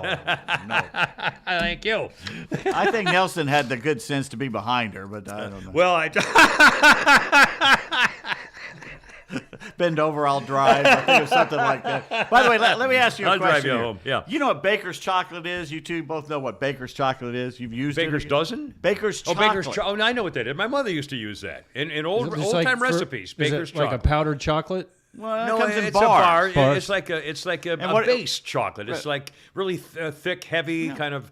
It's like a base. If you're making soup, you'd put in the base of stuff. Why is it called Baker's chocolate? I think it was famous because bakers would use it to make their special their stuff. It wasn't used in the home. They would. That's true. But the reason it's called Baker's chocolate is the man who invented it was Dr. Baker. Well, I'll be damned. Okay. Now, you've heard of German chocolate cake. Oh, yeah, absolutely. It has a lot of coconut I'm in it. not a big fan of German chocolate. Well, it's got but a lot of coconut in people it, but do. it's got a lot of chocolate in it. It's all chocolate, solid chocolate. Why is it called German chocolate cake? Because they designed it in Germany with their special coconut farms. Or Has something. absolutely nothing to do with Germany. Germany at all. Sam German came up with the recipe. I'll be damned. For, you know why he came up with the Why recipe? did he come up with the recipe? Because he worked for Dr. Baker, a Baker's chocolate. Now, wait a minute. And it's officially, the cake is supposed to be called Baker's German Sweet Chocolate Cake. Well, I'll be damned. So the two are connected. Yeah. Baker's chocolate and the German chocolate that cake. weird? It had nothing to do with Germany. Nothing to do with Germany Or Bakers. Or Bakers. Well, now that's the kind of story we could use more of, ladies and gentlemen. If you go to thekimmershow.net, you can get on patreon.com. You can get PayPal. You can go on Venmo, get the whole deal, bingity, bangity, bingity, bongity, and we can keep this silly, ridiculous show going. Outstanding. Well done. I like it. I like it. How about a couple of birthdays? Okay. Cartoonist Matt Groening. It's actually spelled G-R-O-E, but it's Greening. Graining. I believe it's pronounced G-R-E-E-N, Greening. Flounder. I say Greening. He says Graining. it's Do a Graining. Google search on Matt Greening. How to pronounce? G-R-O-E-N-G-R-O-E-N-I-N-G. Groening. Guy who actually. did The He's Simpsons. 69 years old. He did The Simpsons and Futurama. Right. He named his son Homer. And his sister's name is Lisa, like The Simpsons. Matt Greening, I call it. It's Matt. It looks like groaning. G-R-O-E. Yeah, but what's the pronunciation guide? Yeah, if you do have There the should be a pronunciation, it'll tell you. Matt. It even say The it. one I read said Greening, spelled it G-R-E-E-N. Really? Yep. But I would go either way. That's what I've It's heard. like that's what he said. As we continue looking, Jane Seymour is 72. Oh, yeah, that's She's a still good-looking she's been on a woman. long time. I got excited for the wrong reason. I saw the birthday list. Claire Bloom is 92. And I thought, oh man, I liked her even when she was older, and she was such a hottie in High Plains Drifter and Animal House. That was Verna Bloom I was thinking of, not Claire Bloom. Verna Bloom died 3 years ago at the age of 80. And she was that hottie in High Plains Drifter, who cooked the meal for him and stuff. And also in Animal House, she was the dean's wife. Oh, yeah, she was kind of She was hot. Melissa Manchester is 72 today. Good voice. The model Janice Dickinson, involved in The Price is Right and with Bob Barker. Oh, yeah, the one that sued. Sued him, 68 years old. today. Good-looking woman. Yeah, pretty. Joseph Caniscoli, do you know that name? 64 years old. Joseph Caniscoli from The Sopranos was the guy who played Vito, the fat, losing, secret gay biker who got clubbed to death. Yeah, Vito. Stephen Michael Quezada from Breaking Bad, 60 today. He was Hank's partner. The other guy in Breaking I've Bad. seen him in a few things since then, yeah. Good guy. Looks like graining. G-R-A-Y is how you would say Is it? it. Okay, well, then it could be either way. We're both right. Well, I said it too. Mine came too. Yeah, you can owe me. And I never slice. In 1968, John Lennon joined George Harrison and his wife Patty on a trip to India to study meditation with Maharishi Mahesh Yogi Bear. Hey, boo-boo. Paul McCartney and Ringo would join them a few days later, but Ringo only lasted a couple of days, calling it completely boring, like a cheap seaside vacation. Much of the Beatles' White Album was written and finished during that stay with a yogi. Dear Prudence was written for Mia Farrow's younger sister who was depressed and sad, so John wrote the song Dear Prudence for her. Remember you don't remember the group Patience and Prudence, the singing group? No, I do not. The name Prudence. Yeah, when's the last time you saw somebody named Prude? Remember the girls movie with the graduates? Girls all went to New York. What was it called? The Women. And it was with Holly Bergen, or not, Candace Bergen, and some other, all the girls. Anyway, one of them was named Prudence. Called her Prue. Where was I? Clean boring. Bing. 2013, Chubby Checker filed a $500,000 lawsuit against Hewlett-Packard for what Hewlett-Packard put on their cell phones and tablets that not only used the 71-year-old Chubby Checker's name, but measured a man's manhood on a Chubby Checker scale based on his shoe size. Come on, baby. Hewlett-Packard. 1991, the hideous Rod Stewart's beautiful ex-girlfriend Kelly Emberg sued the ridiculous rocker for $25 million in Los Angeles palimony. They had lived together from 1985 to 1990, and palimony became a big, big thing back then. Lee Marvin. Lee Marvin was the first one who started with that little hottie brunette chick, the actress who lived with him. And Wade Boggs. That's another one, Wade Boggs, absolutely. And didn't he give her herpes or something? And she got him for that, too, I think. Anyway, the horrid singer Rod Stewart later said, instead of getting married again, I'm just going to find a woman I don't like and give her a house. So, yeah, that's my line, buddy, pal. A couple of historical notes. 1927. You've heard the phrase, It Girl? Mm-hmm. Well, here we go. Here's where it started. On this day, the silent movie, It, was released in 1927, starring Clara Bow.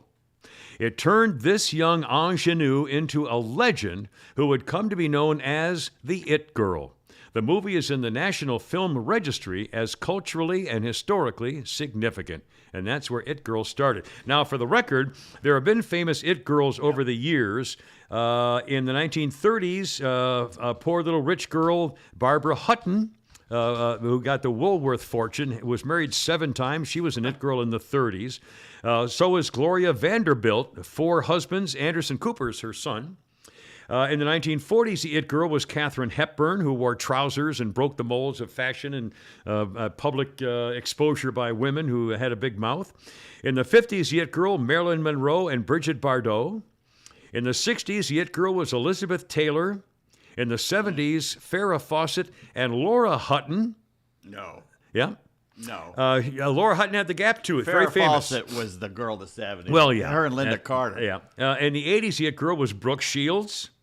And in the 90s, the It Girl was Cindy Crawford. Yeah. Do we have an It Girl now? Lizzo, probably. Well, she's 2. Did you see she got another award and what? she was, I don't know. I mean, From just, John Deere? Jesus, just unbelievable. International Harvester? I don't know. Who I gave don't her one? know. It's funny you Kubota? say Don't know. that. Donald Trump has announced he is for ballot harvesting. Well, yeah, if the Republicans Well, do good. it, Yeah. Absolutely. got no problem with it. I got one more. I'm sorry. In honor of my almost done. I swear to God, I'm almost done. In honor of my dear, sweet late mother, whose main claim to fame, and much to the chagrin of my dear departed father, my mother collected dolls and teddy bears. And by dolls, I mean, collector, the QVC people, the $1,000 Princess Margaret doll or something, and she had a house filled with The dolls. eyes that follow you around the room. Yeah. Well, the QVC people, the deliveries on our front porch went on for years, every 3 or 4 days. And the other thing she collected was teddy bears. She had, and I mean the Steve and Stife and all the collectible, all the original. I mean, oh my God, there were thousands of them. When she left, we just got Tracy just sent us a big thing on on Venmo. Thank you, Tracy. Very, very kind. Anyway, so she collected teddy bears, and we donated. I mean, I think we found that there was something like $100,000 worth of teddy bears that she had collected over the year. She took up 4 rooms in her. We had an old colonial house, and she took up most of it with those stupid teddy bears. No. And whenever I go to visit her in Florida, I used to have to take her to the official Teddy Bear Museum, which is near Jupiter, Florida, or not Jupiter, now near Bonita Springs. Anyway, teddy bear. Here's the story behind the teddy bear. You may have heard the original story, and you may not have known all of it. Here it is very quickly. The original teddy bear was invented in honor of President Theodore Roosevelt. It all began when Teddy Roosevelt was on a bear hunting trip near Onward, Mississippi, November 14th, 1902. Mississippi's governor had invited Teddy Roosevelt, the president, and unlike other hunters in the group, Teddy Roosevelt had not spotted a single bear. So Roosevelt's assistants, led by Holt Collier, a born slave and former Confederate cavalryman, the assistant now to the president, cornered and tied a black bear to a willow tree. Then they summoned President Roosevelt. Teddy Roosevelt suggested that he shoot it. Viewing this as extremely unsportsmanlike, Teddy Roosevelt said, "I'm not shooting that bear." The news of that event quickly spread through newspaper articles all over the country, recounting the story of the president who refused to shoot a bear. But it wasn't just any president, it was Teddy Roosevelt, who was a famous big game hunter. Yep. So a Clifford Berryman political cartoonist read the article, decided to lightheartedly satirize the president's refusal to shoot a bear. His cartoon appeared in the Washington Post November 16, 1902. Morris Mikedom, a Brooklyn store candy shop owner, saw the cartoon, had an idea. He and his wife Rose happened to make stuffed animals. So Mixton and his wife decided to create a stuffed toy bear and dedicate it to the President of the United States who refused to shoot it. And he called it Teddy's Bear. After receiving Teddy Roosevelt's permission to use his name, Mitchum mass-produced the toy bears, which were so popular, he soon founded the Ideal Toy Company. To this day, the teddy bear has worldwide popularity. Its origins trace back to the fateful hunting trip in 1902 because he refused to shoot that bear. But I had no idea about his former slave that he has is now his assistant tied a bear. I mean, I had no idea about all that stuff. Scrawny little bear, yeah, too. it was really sad. And he said, "There's no way." Anyway, that's the story of the trip that changed that trip. And that cartoon and that teddy bear changed America's baby bedrooms forever. Yep. And cars, so taking your kid on a car trip, get the teddy bear. If you're going, teddy bears have. The firemen carry it around, the paramedics, That's to give right. to kids. Police have them in their cars. Kids in an accident or stuff. And, Well, the police do it because they like teddy bears. Well, they like teddy bears. Anyway, so there you are. There you are. All right. I got nothing. 1 year ago this year. This year, yeah. We lost a great man. 1 year ago. Who did we lose? One of my favorite people 1 year of ago all today, time. this year? Yeah.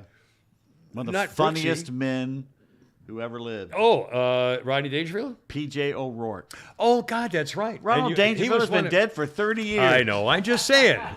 I forgot it was only 1 year. It said 1 year ago. I thought just anniversary date. P.J. O'Rourke passed. P.J. O'Rourke. So Very in honor of pretty. him, let me give you one of his quotes, and this may be one of the best quotes about teenagers ever. And he's got a million of them. Name me, if you can, a better feeling than the one you get when you've half a bottle of Chivas in the bag with a gram of Coke up your nose and a teenage lovely pulling off her tube top in the next seat over while you're doing 100 miles an hour in a suburban side street.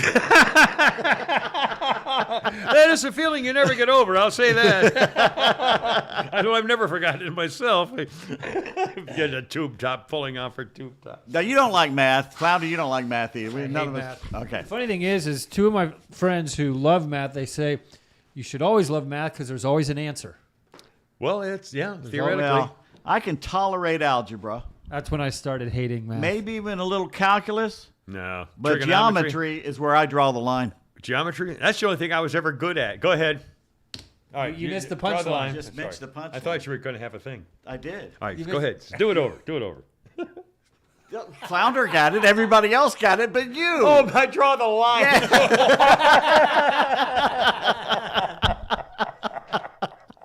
Well, you know what's your delivery? It's just so smooth. It's so good. I thought it was part of the sound. I didn't realize. I was so good that I just. All right, see if you can stay quiet for this 2 seconds. All right, I'll try joke. my best. Okay. You bastard. Brandon has a question. Who put the alphabet in alphabetical order? Somebody did it. I mean, think about that. Who started the alphabet? The Phoenicians. Well, yeah, but somebody had to say, you know what? We need a way to, let's make a symbol that means something. I mean, that was Edmus, and then an of individual, Phoenicia. and not only an individual word. Now, I can see if you were trying to communicate, somebody finally had the brains to say, you know what? We need to be able to describe what that thing is, that rock. So let's call it a rock. We'll just make a word for that thing. But they even went more. Now they went into a letter that would be used to put together more letters to make the sound of that thing, making it much more difficult steps to get there. But someone had to figure out, well, let's make it even smaller. Well, it was the Egyptians and the Phoenicians were supposedly the first ones who did it because they found out in the desert there around Israel old rocks where they had chiseled it in. The Egyptians had chiseled it in. Yeah, but can you imagine being the guy? And the letter A looked like the letter A, and the B looks like the B, and it's amazing. But who was the guy who said, we need to get smaller? We need to have a teeny little thing representing another teeny little thing. I mean, I want to know who came up with cursive. Drugs. Well, who came up with that? Who came up with the electric motor? I mean, who came up with motors? Who came up with pulleys? Who came up with? Well, they needed that. Yeah, but someone had to, fire. I mean, I can see. Where did engineering start? Yeah, I know. Egypt, probably. The Sumeria. wheel. Sumeria. What kills me is the wheel. It took them thousands of years to figure they out. Should have known boulders rolling downhill. I mean, who didn't know? who couldn't figure that one Let's out? put a stick between two of these round things and see what happens. I don't even know. So Elon Musk sends out some weird tweets, and usually he says there are no coincidences. That's a big thing of him. There's no coincidences. It's everything is a thing. All right. Okay. He's got the Earth. He's got the Earth, and on one end he's got Stonehenge sticking out. Yeah. And at the other end, the exact opposite of the planet, he's got the Easter Island heads sticking out. So the feet would be Stonehenge of this giant. The head would be Easter Island. Guess what the penis is? Yeah. It'd be halfway Arkansas? between Stonehenge and Easter Island. I don't know. Or soaring like that. Well, you're a geography guy. The Washington Monument. Oh. Yeah. What the? Is that actually in terms of actual distance, you mean? I don't. How about the Kingsley Burnett, maybe the dumbest man in America this week? Kingsley, what did he do? Kingsley decided he's an African-American male, and he decided, I want to see Sydney, Australia. Well, that's a laudable thing to say. It would be a wonderful place to visit. So in New York City, he said, I'm going to go to Sydney, Australia, and he bought a ticket to Sydney. Excellent. Got in the plane, and the planes fly a few hours, and all of a sudden it starts to land. And he's going, well, this is awful short flight. Fast trip, yeah. He landed in Sydney, Montana. Oh. The idiot bought a ticket to Sydney, Montana. The famous... it blew most of his vacation. I would think, yeah. In Sydney, Montana. How do you make a mistake like that? I mean, come on. I'll find the bit. There's a funny comedian who does a bit on that, talking about how there's a, what is it, Nashville, Rome, New York, there's Rome, a Paris, Georgia. Tennessee. Oh, yeah, it's Paris, Paris, Rome, Texas. Georgia. And does Paris, some other Texas. stuff, and it's like, could you really be there and be like, well, bonjour, where am I at? Obviously, this New Yorker could. May weed area. Who was the Michigan State shooter? What did he look like? Oh, a black guy. He was a black guy. A.S. Pandy was one of several thousand people who went on Twitter and says that MSU police, I mean, they do this on purpose. Yeah. Because they get it out there, and there's a lot of people, 40% of the population will believe the first thing they read. That police have identified this shooter as a physics graduate student named Samuel Heidelberg, a white male, even put his picture up here. Yeah. If I'm him, I'm suing this guy out of existence. Absolutely. You're a murderer, are you, sir? Yeah. And Not they only do did they get this. everything wrong, they got everything wrong. And they did it on purpose. Yeah. They're doing it on purpose to put it out there. Oh, by the way, Pecota comes out with their sports picks every year. For like the 5,000th year in a row, have not picked the Braves to win the NL East. How many years will they do this before they get around to realize? Because our shortstop went to New York. That's the reason. I mean, they pick the Mets every year. It doesn't matter. They pick the Mets every year. I know. I mean, we're on to you. I know. We figured it out. All right, that's a continuing study of tips to look after your husband. Here we go. 1950s America. Make one last trip to the main part of the house just before your husband arrives, gathering up school books, toys, and paper. Yeah. Then run a dust cloth over the tables. Your husband will feel he has reached a haven of rest and order, and it will give you a lift, too, if you clear away the clutter. Yeah. Has it come to the point with the slippers and the drink when he walks in? Let's see. The next one is prepare the children. Take a few minutes to wash the children's hands and faces, comb their hair, and if necessary, change their clothes. They are little treasures, and he would like to see them playing their part. Well, there you are. I agree. Yeah. If you want to keep a witch away from you, what's the one vegetable you should eat? A anti-witch vegetable? Frankly, if you eat this vegetable, you're going to keep a lot of people away from you. Brussels sprouts? Close. Cauliflower? No. Cabbage? It will keep people away from you. If you Garlic? Along that line. What else would keep people away from you with bad breath? Onions? Wow. I don't know. Close, but there's one more. One more that What did you say? I didn't hear you. Onions. Onions. Oh, You put it on garlic onions. You put it on and, salads. I like them. I like 'em. radishes. Radishes. Really? The Anglo-Saxons believed you fast for a night, then you eat the root of a radish, the witch will not be able to harm you for a complete day afterwards. How do we turn this about me? Oh, I remember. We used to as waiting. as kids. I'm a baby boomer, so back in the day, as a little thing, my parents had us make a small garden in our backyard. Yes, sir. And we would grow leeks, which are onions. Yeah.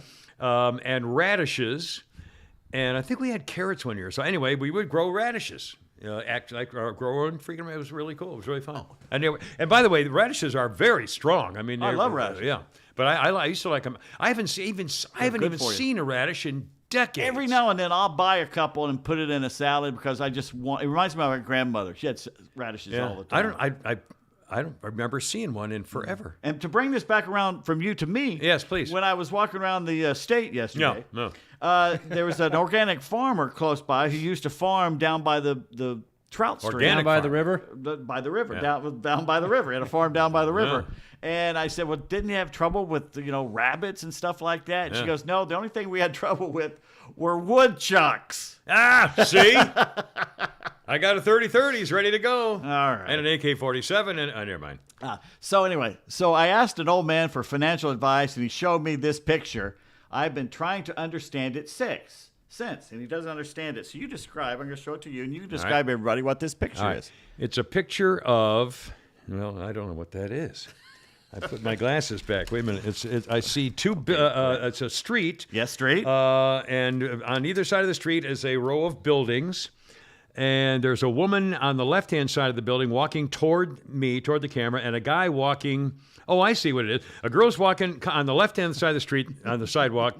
The girl is walking toward me. Mm-hmm. On the left, in front of her is a guy, but then there's an arrow showing that he's going to cross the street and get to the other side. Right.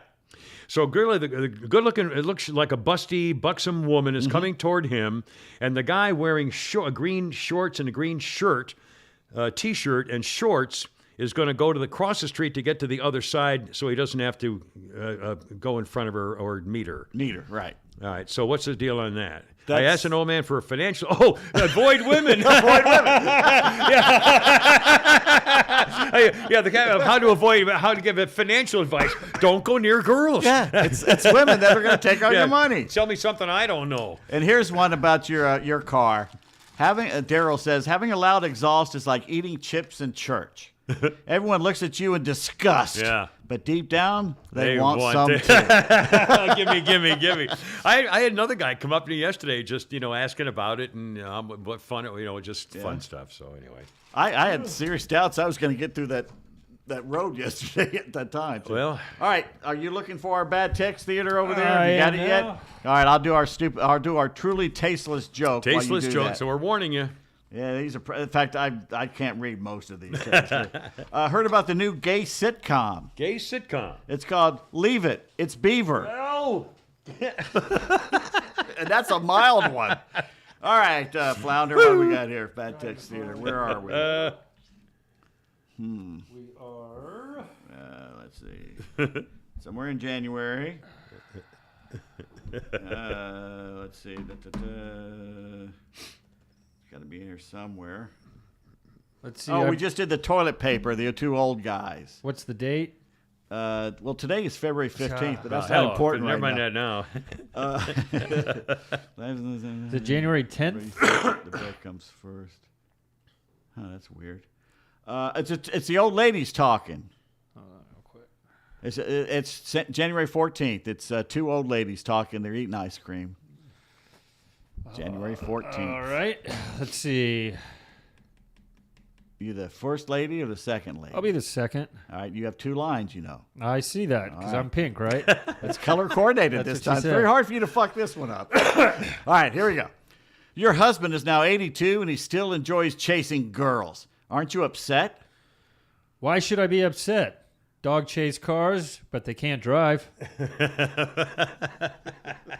Rub it in, lady. Boy, now Flounder, are you traveling? Is that your deal? Me and my dad are headed to Orange Beach tomorrow.